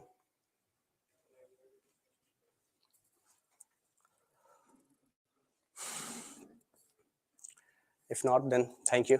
Had a great time.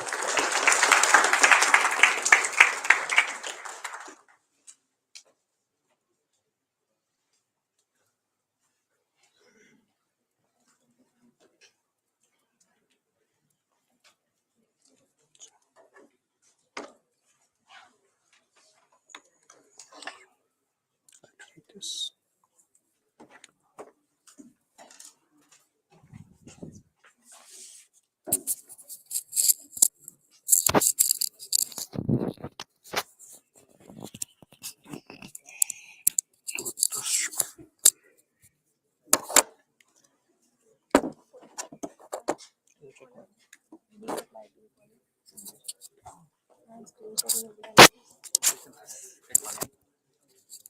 You can press here.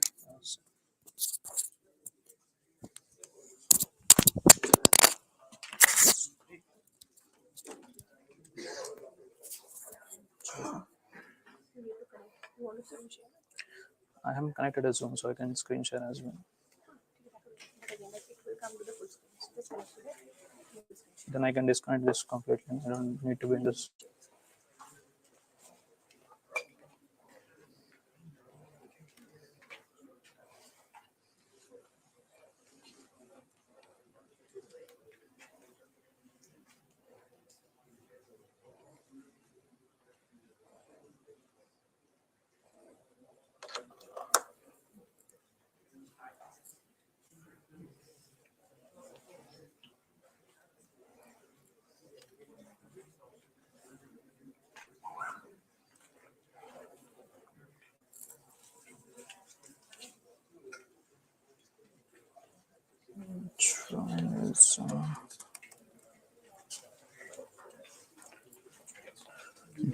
Do I need to connect? I mean, I connected this. So how do I? You connected already?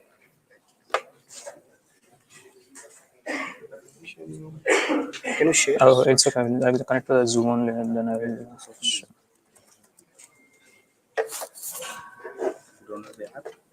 No, I just taken the link.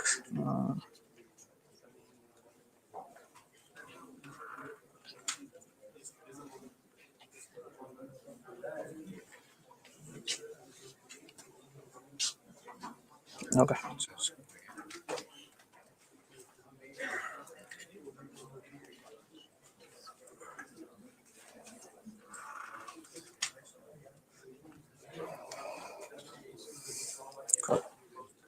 This is sufficient. Okay. It's off.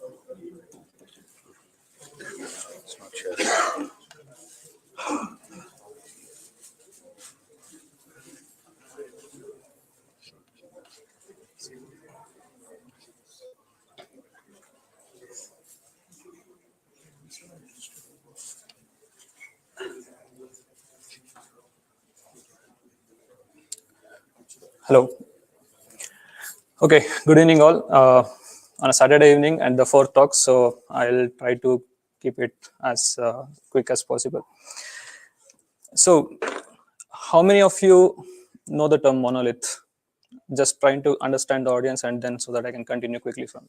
Okay, and how many of you are scared about this term monolith? Okay, so then the rest of us who are working on monolith, but you're not scared, then hopefully it doesn't come and you are working on good. So not every developer get to work on a project which is greenfield, or you're starting on a very new tech stack and everything is going well over there. There'll be many projects where it's already there from many years, and it has already come to a state where making even a smaller change over there will take a lot of time. So why it takes a lot of time? There can be multiple factors over there. One, the code. So just to come on the definition side, okay, what is a monolith? It can be a legacy application, one single application which is doing a lot of things over there. So you're not actually worried about any responsibility given over there. Like, okay, it's basically one app. Whatever we are discussing about the single page application in React, right? Even at one day, it can become a monolith over there because it's going to be doing too many things. And then it will be tightly coupled in some cases where you have a set of dependent modules where you're integrating with them, and you need to stick to them because you will not be able to scale to a different platform or connect to a different provider. So those kind of extensibility will be very difficult to achieve over there, and you will be kind of coupled in one particular ecosystem. So this is a bit scary in places where you have application is like already in a full-fledged. So I will take an example, like there are a lot of e-commerce applications which were designed 8 years back, 10 years back, and then at some point, even 4 or 5 years back, they would have moved to some other providers.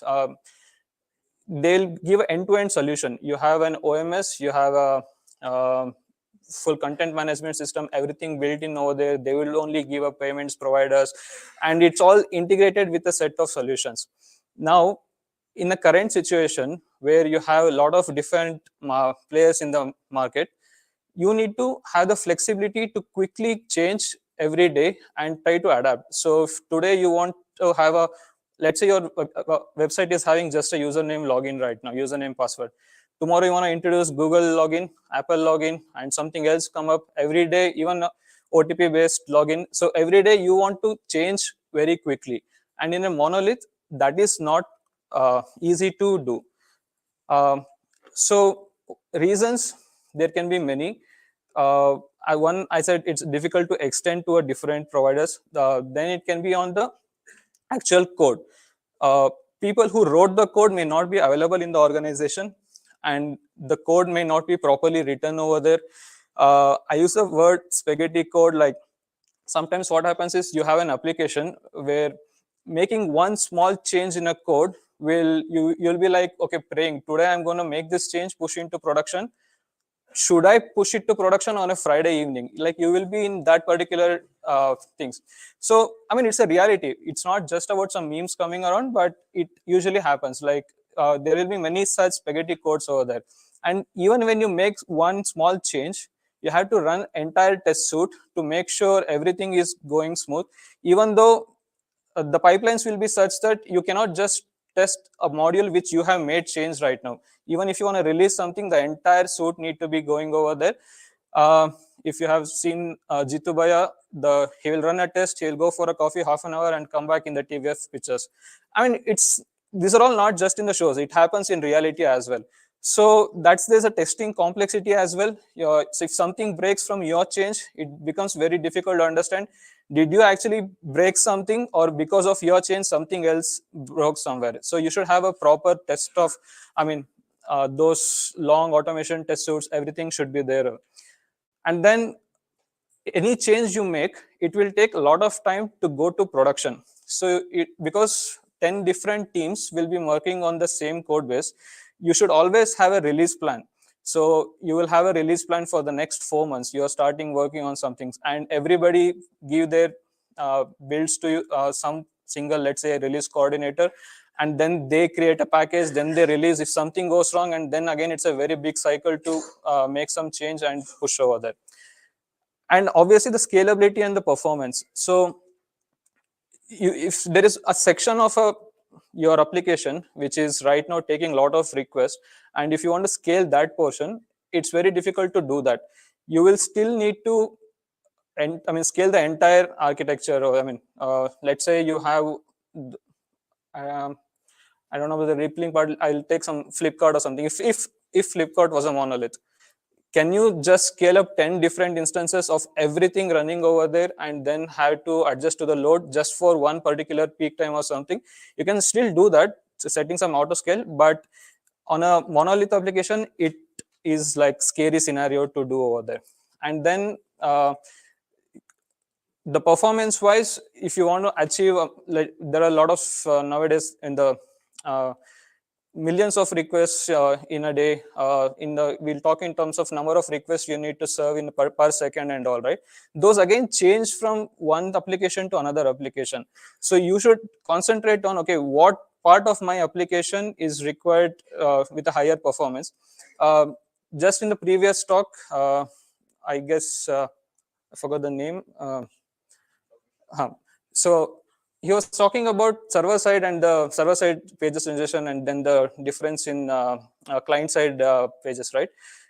Again, you can actually decide what you want to do if it's not a monolith, and you can, based on what pages require optimization and all, you can actually change. So all these problems are in the monolith, but does that mean any new applications which we are building nowadays, is it going to be safe enough and kind of not prone to any of these things which we listed?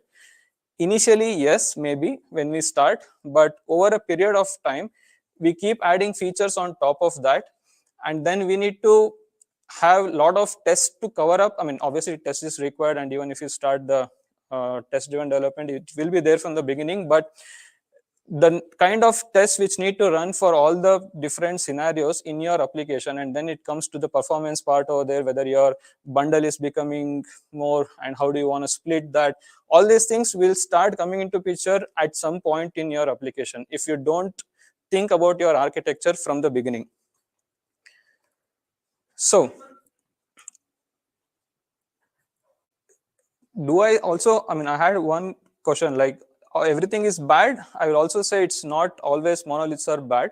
When they actually build that particular part, that was the best tool available at that particular point. So we don't have to think that something which was old is bad, or whatever we are building is actually like super great or something. We should make sure what was good at that particular point, take some learnings from there, what is best available at the current scenario, and how do we adapt to that. So I'm going to take a example. Not much demo is going to be in this particular session. So if you at any point, if you feel boring, you can start asking me questions so that we can make it more interactive. So I'll take on like a typical e-commerce scenario. Okay, so you have a page or an application like this where you always have something like a common header component. You will have a common footer component. You can go to any website, Flipkart, Amazon, or whatnot. The content usually don't change on the top, or the pattern is the same, and then the dynamic content what you have changes from one page to another.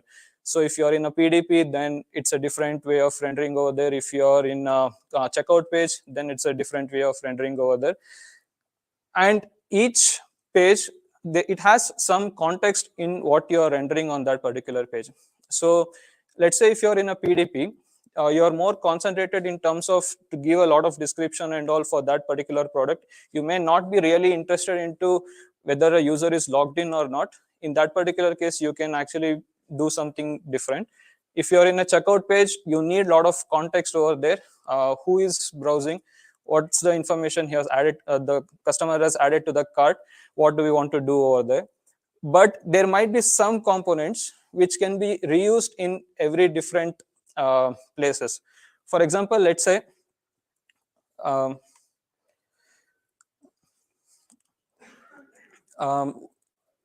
you have something called a recommended products. So this recommended products is something you can actually display wherever you want. So if you're in product description, you're browsing one product, but in the bottom you can show some other recommended products based on what the current product is. So if you're in a bag, you can show different variants over there. If you're in a checkout, you can still show recommended products based on what in your cart, and then suggest, okay, this person bought a ladder, and now you can buy something else which is related to that particular product, right? So that is still an option over there, where some components you can use in a different pages, but still a context is important over there. If you want to show recommended products in a PDP, maybe a context is slightly different based on the product which you are there. If you want to show recommended products in checkout, the context is different, and then based on that you need to show that data and render it over there. But if you don't just think about the data, maybe in your application there should be the similar design and the UI should be similar in all the places. So if I'm seeing a tile somewhere, so let's say I'm just selling some SIM cards at the moment, and at some point I just have some basic things to render over there. I can have a SIM card rendered like this with some data in one point, but I should also make sure I have the same design pattern which is rendered in all the places wherever I go. If I keep changing from one place to another, the user will start thinking like, okay, this website is not like that UI friendly, or I'm not liking it, and then you may actually, I mean, if you can like the product, but sometimes if you are not intuitively using the website, right, you may not come back to that one if you're not liking the look and feel.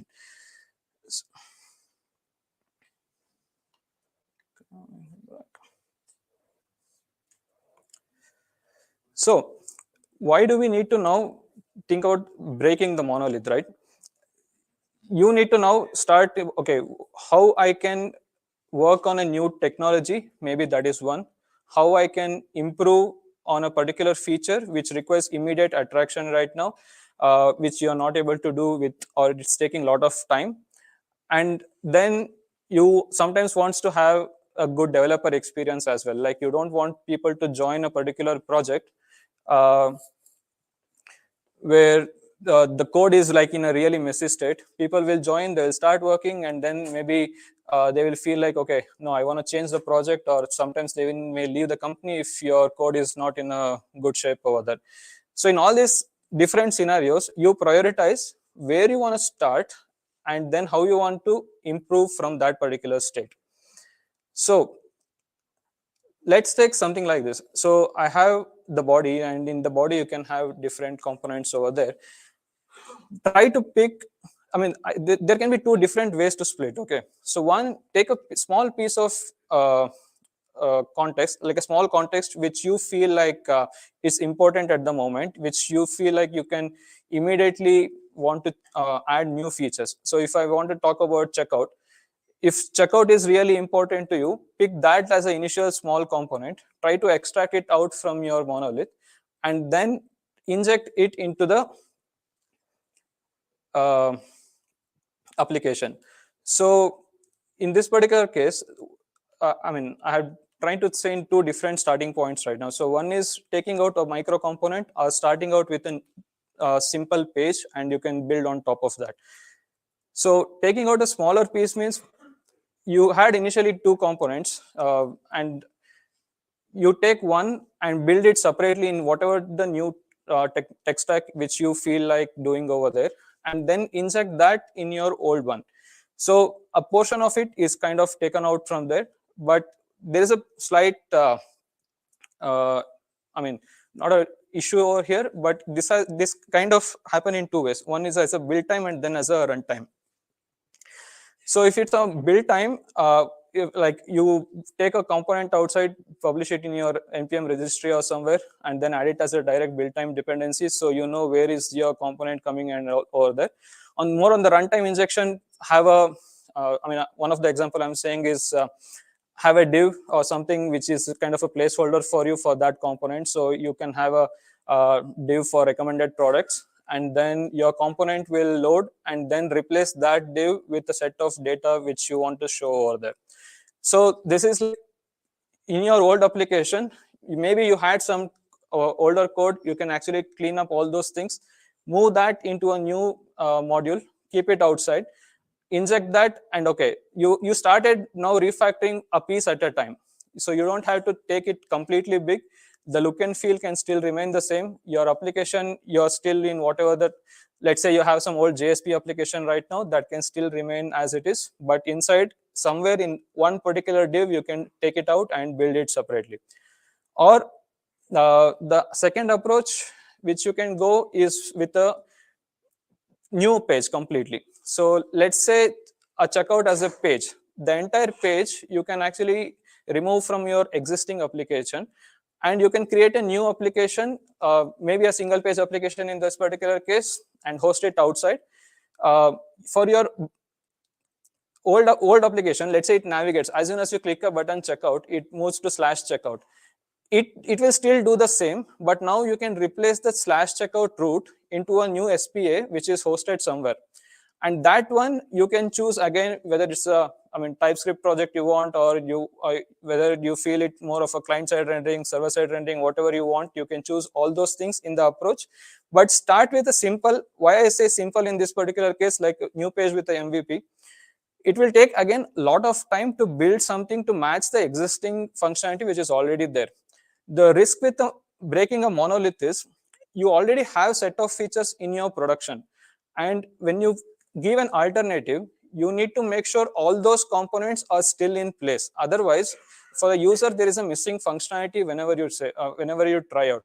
Even if you do a A/B testing where only for a 10% of the users or a 20% of the users you want to give a new page and try out how it is going, they will clearly see the missing details over there. So if you, to avoid that, like a clear for them not to miss the details, right? So start with something simple. So you can still have a checkout page, but only with few functionalities which is required for them to complete the transaction.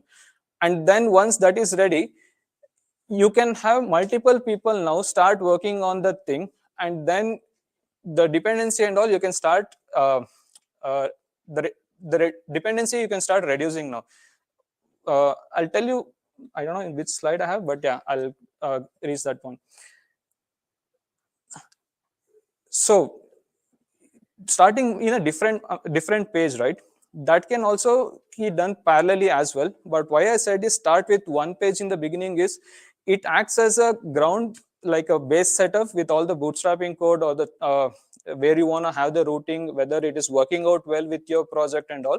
And once that is success, you have the performance and all, everything sorted over there, you can easily extend it into all the different functionalities over there. The same with go to the injecting approach as well as the new page approach, but always start with one component and then try to extend it into multiple contexts.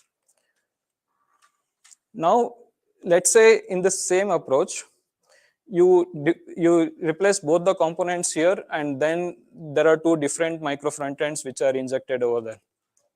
For some reason, you may still have some communication required between the two, or like changing of one may be required to update the state in the other. For example, let's say you're in a product page somewhere, you show a set of recommended products somewhere, you click add, and then your mini cart somewhere should also update with the new set of products which is available over there. So there is a like you clicking on a one component doesn't immediately make sure the other component is re-rendered over there. So in that particular case, communication between the two micro front ends will be necessary, and you can have the like the window, the global context over there, like to store some data, like you show something over there, or you can have custom events like I did something.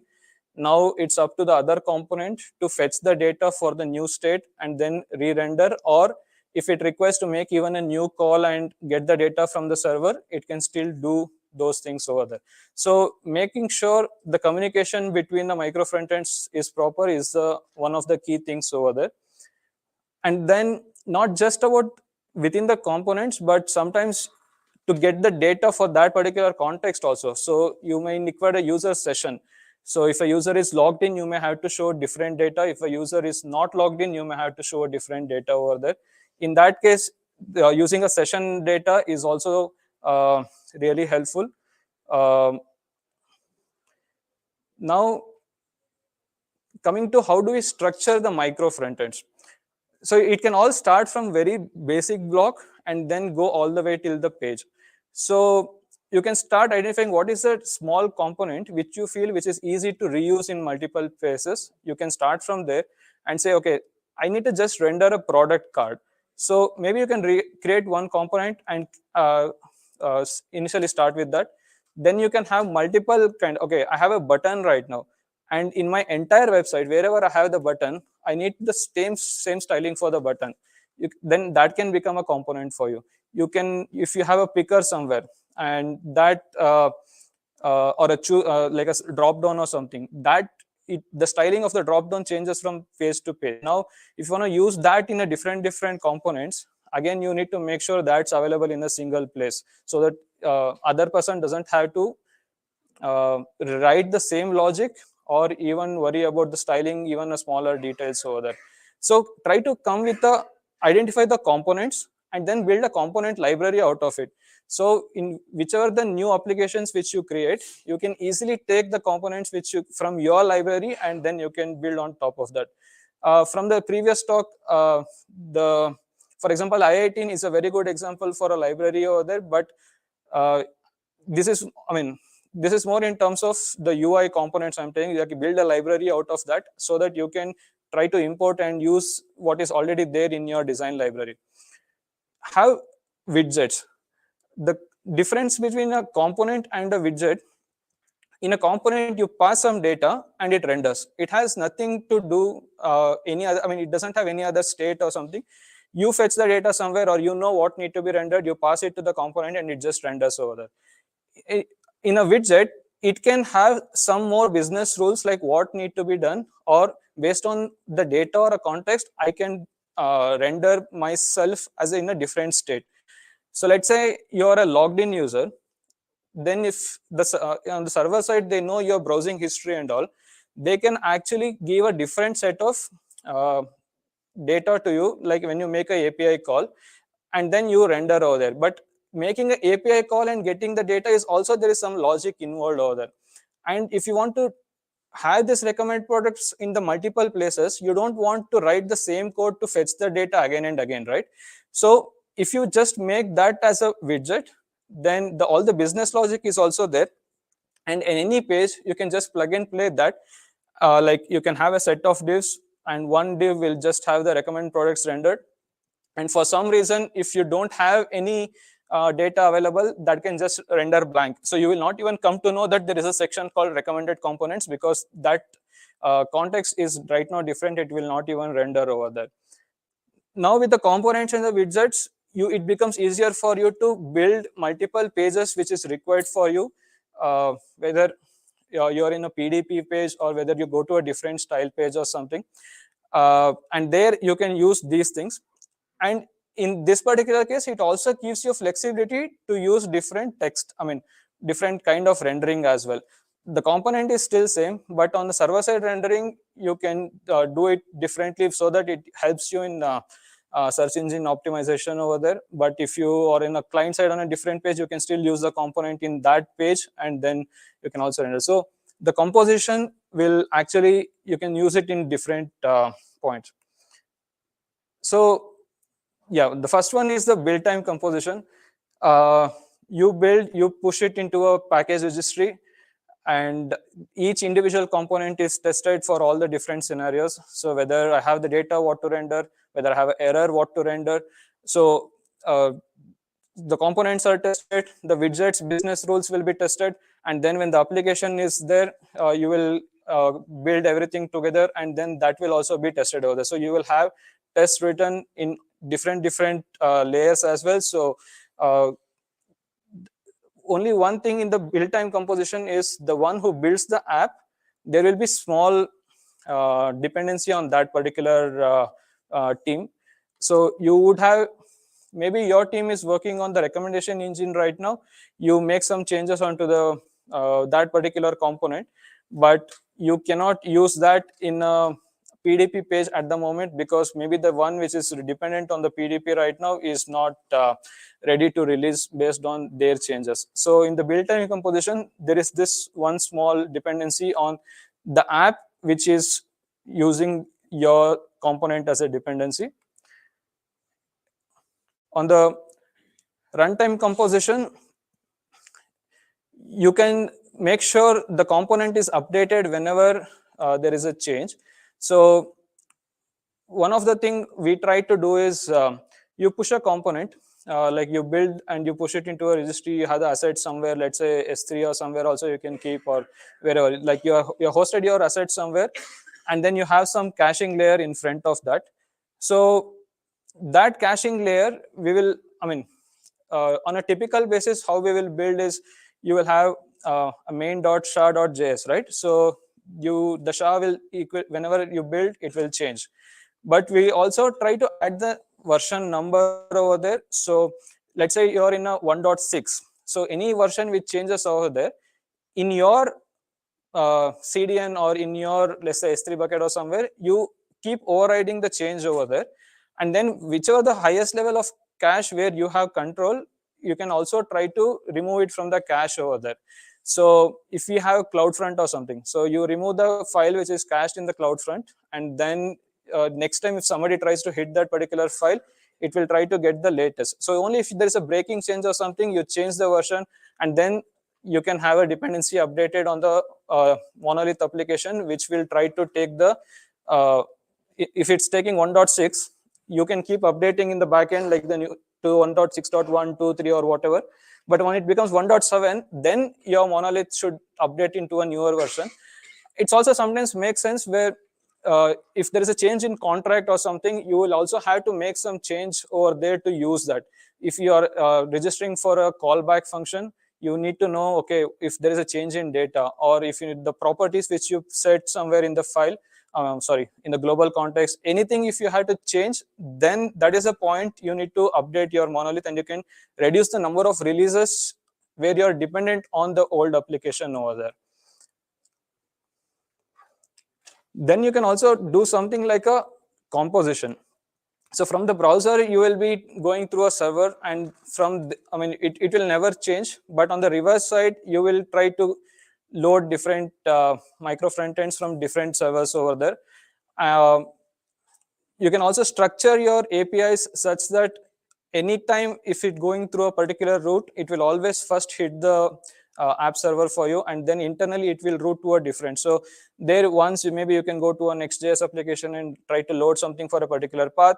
If it is more dynamic content over there, you can, or you can move to other application where the front ends are updated to a latest library, and you can load the assets from there. So you can use that kind of reverse composition as well. So this will have set of advantages compared to what you have as a monolith over there. So one is everything is individually built, tested over there. So whenever you make some changes, it's very easy to figure out your component is working fine or not. And then when you integrate in another application, so you know where it is actually breaking over there. And it's also not just about building, sorry.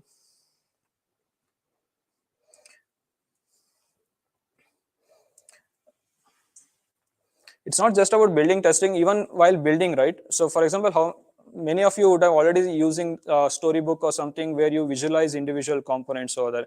So having those things also, you can do it for all levels, whether it's at the application level, maybe I mean, application level, maybe not, but the major component, you can actually have a storybook with different parameters, how it renders. You can mock the data over there for different server response, how it will render. You can have different tests also, and also you can equally visualize quickly as soon as you're coding over there without actually starting your dependent servers. And also that's the design library in the reusable components. So that is one thing which is definitely there.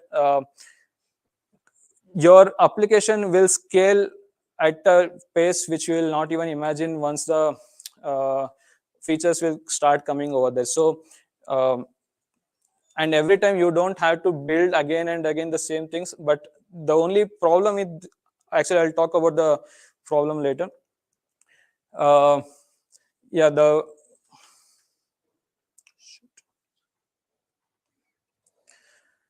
and yeah, applications will having its own release cycle is also really important. You will be really confident to push something on a Friday. Even if something goes wrong, it's very easy to just revert that particular portion.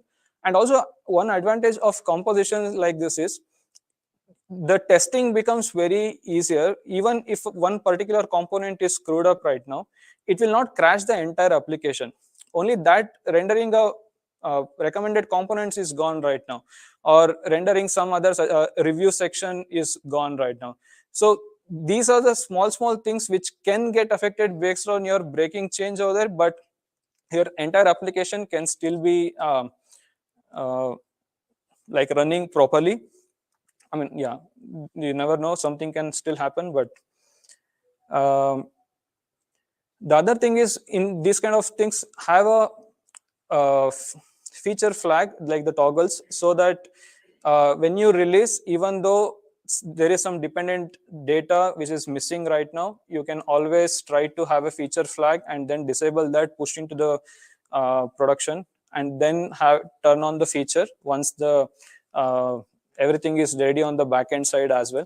So you don't have to always worry about I'm dependent on something and I cannot push my front end code or something.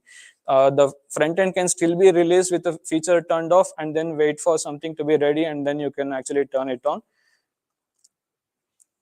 And then, yeah, the flexibility and also even the caching strategy is something we can decide at each of these different micro applications. So maybe the checkout, any assets related checkout, you don't need to cache over there, but some related to a PDP, maybe you can cache.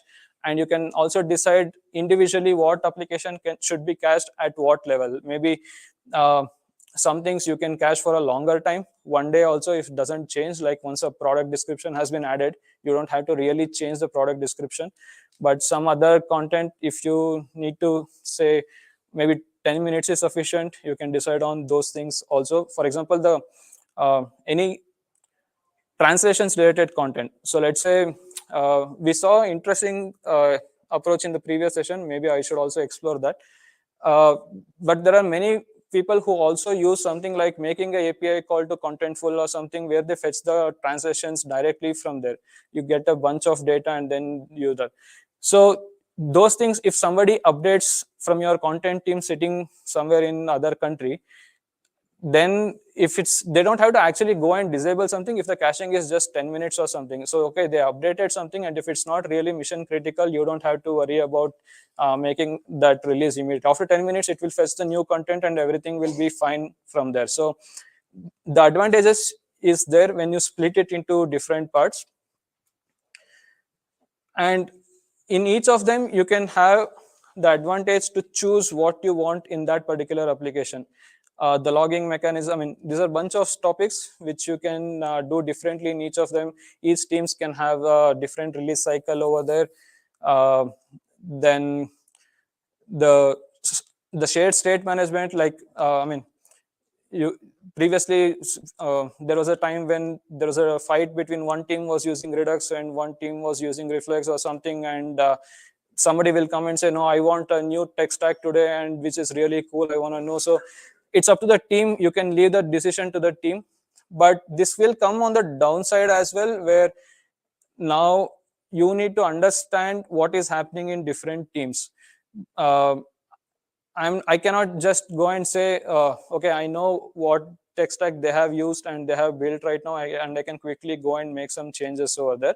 So there's a interesting thing is you need to arrive at a common ground, some rules. So there's like, okay, these are the shared components. Who is going to make changes to the shared components? And it's somebody's responsibility to whenever they touch, they make sure every library is properly updated. The changes they are doing is kind of uh, aligned with what is there as your designers have said over there. So all those things like coming into a common ground is the difficult part, the coordination, but a lot of flexibility will give you like you can, I mean, it makes your life really easier to develop stuff on your day-to-day thing.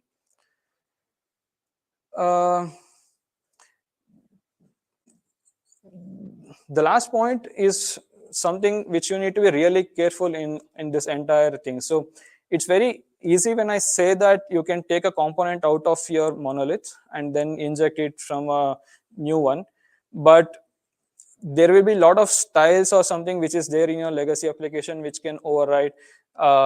You will never know what kind of event handlers is are already there and which you had never expected it to run, and it will start running at some particular point. So the main challenge in the injection part is to understand everything is going smoothly after you do that. If you are starting with a new application, you will have that freedom. You don't have to really worry about that because you have the entire control in your new application to start with something simpler and start adding on top of that. But you will never get the, I mean, you will hardly get freedom like that to start something new. You will always be like, okay, I don't want to lose out on the existing features, and you start replacing one at a time, and it will be always like that. Yep, that's it from my side for the day.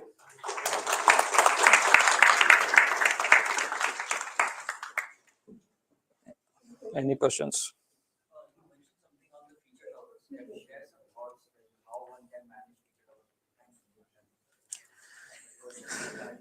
Okay, so the question is around how we can manage the feature toggles, right? So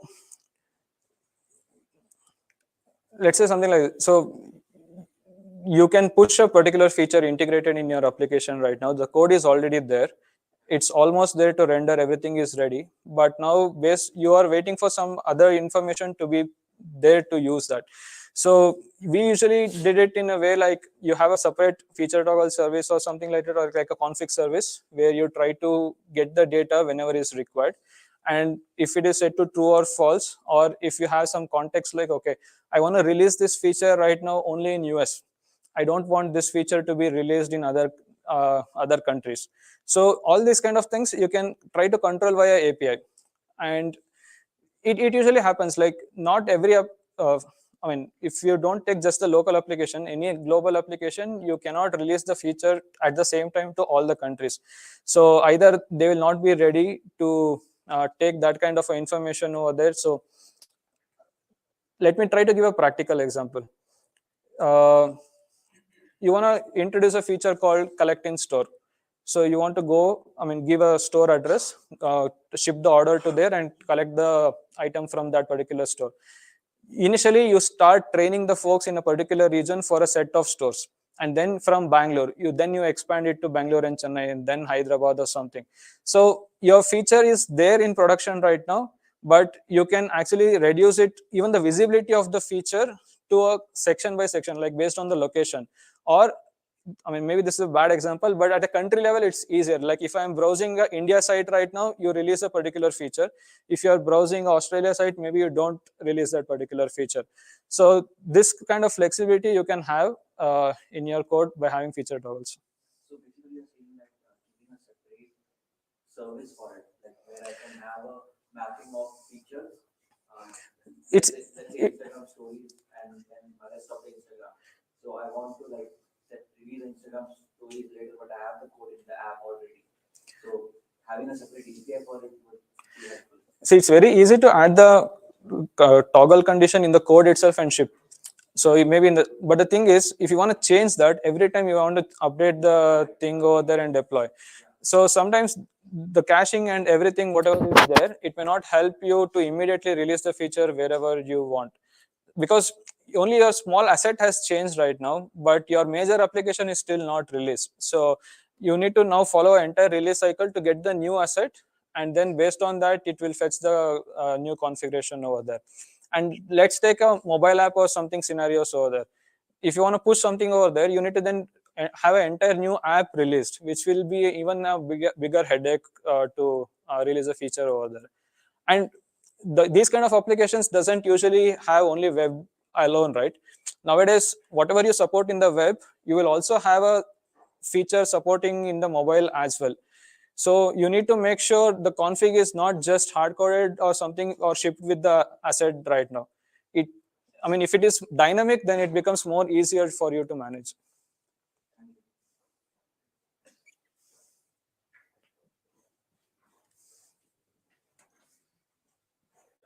First of all, really thanks for the talk, especially the first few slides were like things that will scare a developer. That was like really cool. So I'm curious about like any recommendations or libraries that you use for building out this micro front-end architecture, any references that you can like look for?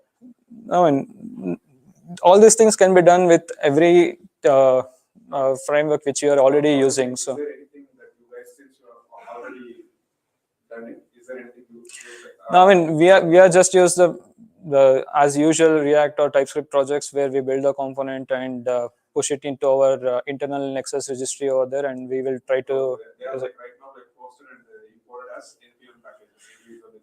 Yeah, I mean, yeah. So if it's a build time dependency which is required on some other monolith right now, then it's like that. But if it is more like completely new page, then either you push it into a S3 or somewhere and try to read it there. We have even a couple of places where we have a Nginx like a container running, and then have the assets served from there as well.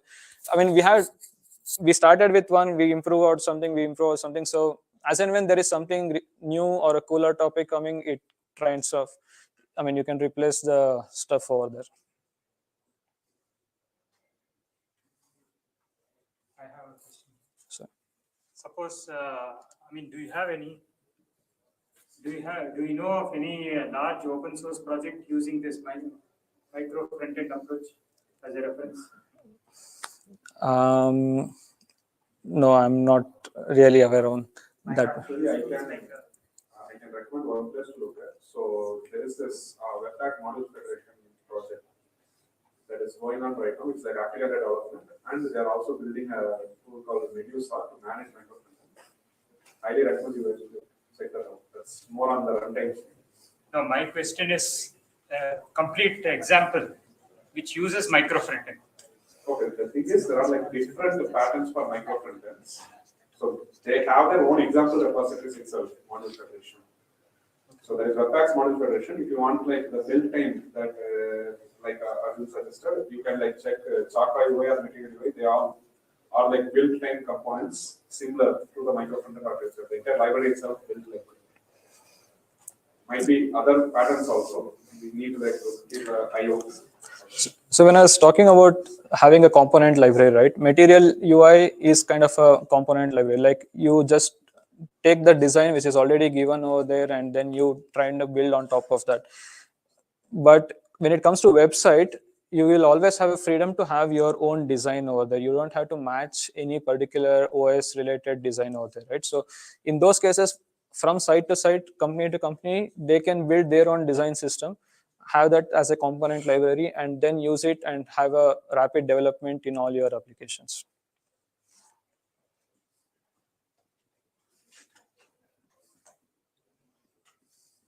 The same thing, like, is there a possibility of going for model federation? Model federation, the runtime Module? federation. I don't know if I got the question. Are you looking for this model federation as well, the new thing which came in the market, like model federation? No, I'm not aware of that. So like I've been using monolith from a long time, like 1-2 years only. But I had this question. I was just looking at the whole presentation, and if you're breaking down a monolith, are we essentially using different repositories to store our code, or like how are we splitting the code base? That was Yeah, it comes on the similar pattern of microservice architectures only. So have a different code base and then publish the registry. I mean, wherever you want to publish, or even see, sometimes you don't even need an access registry. You can just have your components ready in your GitHub and like an internal repository, and wherever you take it build, you can directly take it from there as well, right? So it's all come down to how you want to integrate and then take it from there. I think Lambda workspace and Yarn workspace is also doing fine. Like Yeah. So basically, like one repository has a lot of submodules, and those submodules are different repositories which are injecting the code, something like that. Yeah, it's kind of a if you talk in terms of a backend code, right? You have different libraries and then just plug and play in your application. But sometimes from your one of your application with, let's say, what is that? You have a server like a Node.js server or something running. There you can have different routes internally pointing to different applications altogether. Or if you have a page over there, you can still take a particular component hosted somewhere, and then that component also you can decide if you want it to be a build time or a runtime dependency over there. So that's where it's very important to pick what is the easiest thing to start, so that you get some confidence when you start breaking this monolith. So take a page which is easier, maybe less number of people right now visiting. If you wanna, like, if you are scared enough to start something like this, the opposite direction is you want some major page to be completely refactored right now, so that you can easily start adding new features over there. That's another scenario where you will start doing these things. So whether it's a developer experience is important, or some product owner will come and say, I want new features and it's taking a lot of time, so you will start based on a pressure. So you need to decide your approach based on that. So like talking from a backend perspective, there are a lot of microservices that backend developers use, right? And you also talked about micro frameworks, like front-end frameworks, right? So those front-end frameworks would also be deployed on different repositories, and then would be fetched into one, or like how would that be? Your microservice can have its own front end as well.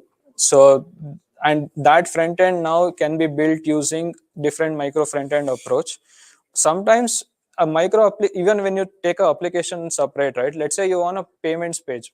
So you have a lot of service integration on the back end. You need to integrate it with different banks over there, or different providers over there. You have Razorpay or something, you need to integrate with them. That's on the back end. For that, you also need to provide some checkout, right?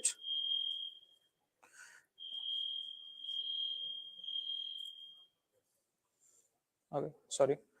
Maybe my time's up. I'll just add to your answer. So your earlier question was specific about repository. I can have this. Yeah, my question is So just to complement his answer, you can store your projects as separate repos, but there is also a concept called monorepo. So that is also becoming very common when people are managing multiple micro front ends and microservices. So that is an option you can explore as well. So increasingly, many projects are preferring monorepos. So what monorepo allows you to do is, it allows you to easily share code across different micro front ends. So that sharing becomes a little easier, especially in the early stages of your project. Thank you. So just to add to that, sharing becomes easier. You don't have to every time do a npm install or update the package or something. It will have a downside, which is on release management, because everybody is making changes in the same repo. It's over there. So I'm getting maybe some fire alarm, I guess. Okay, thank you. Thanks for the questions. I hope I was helpful.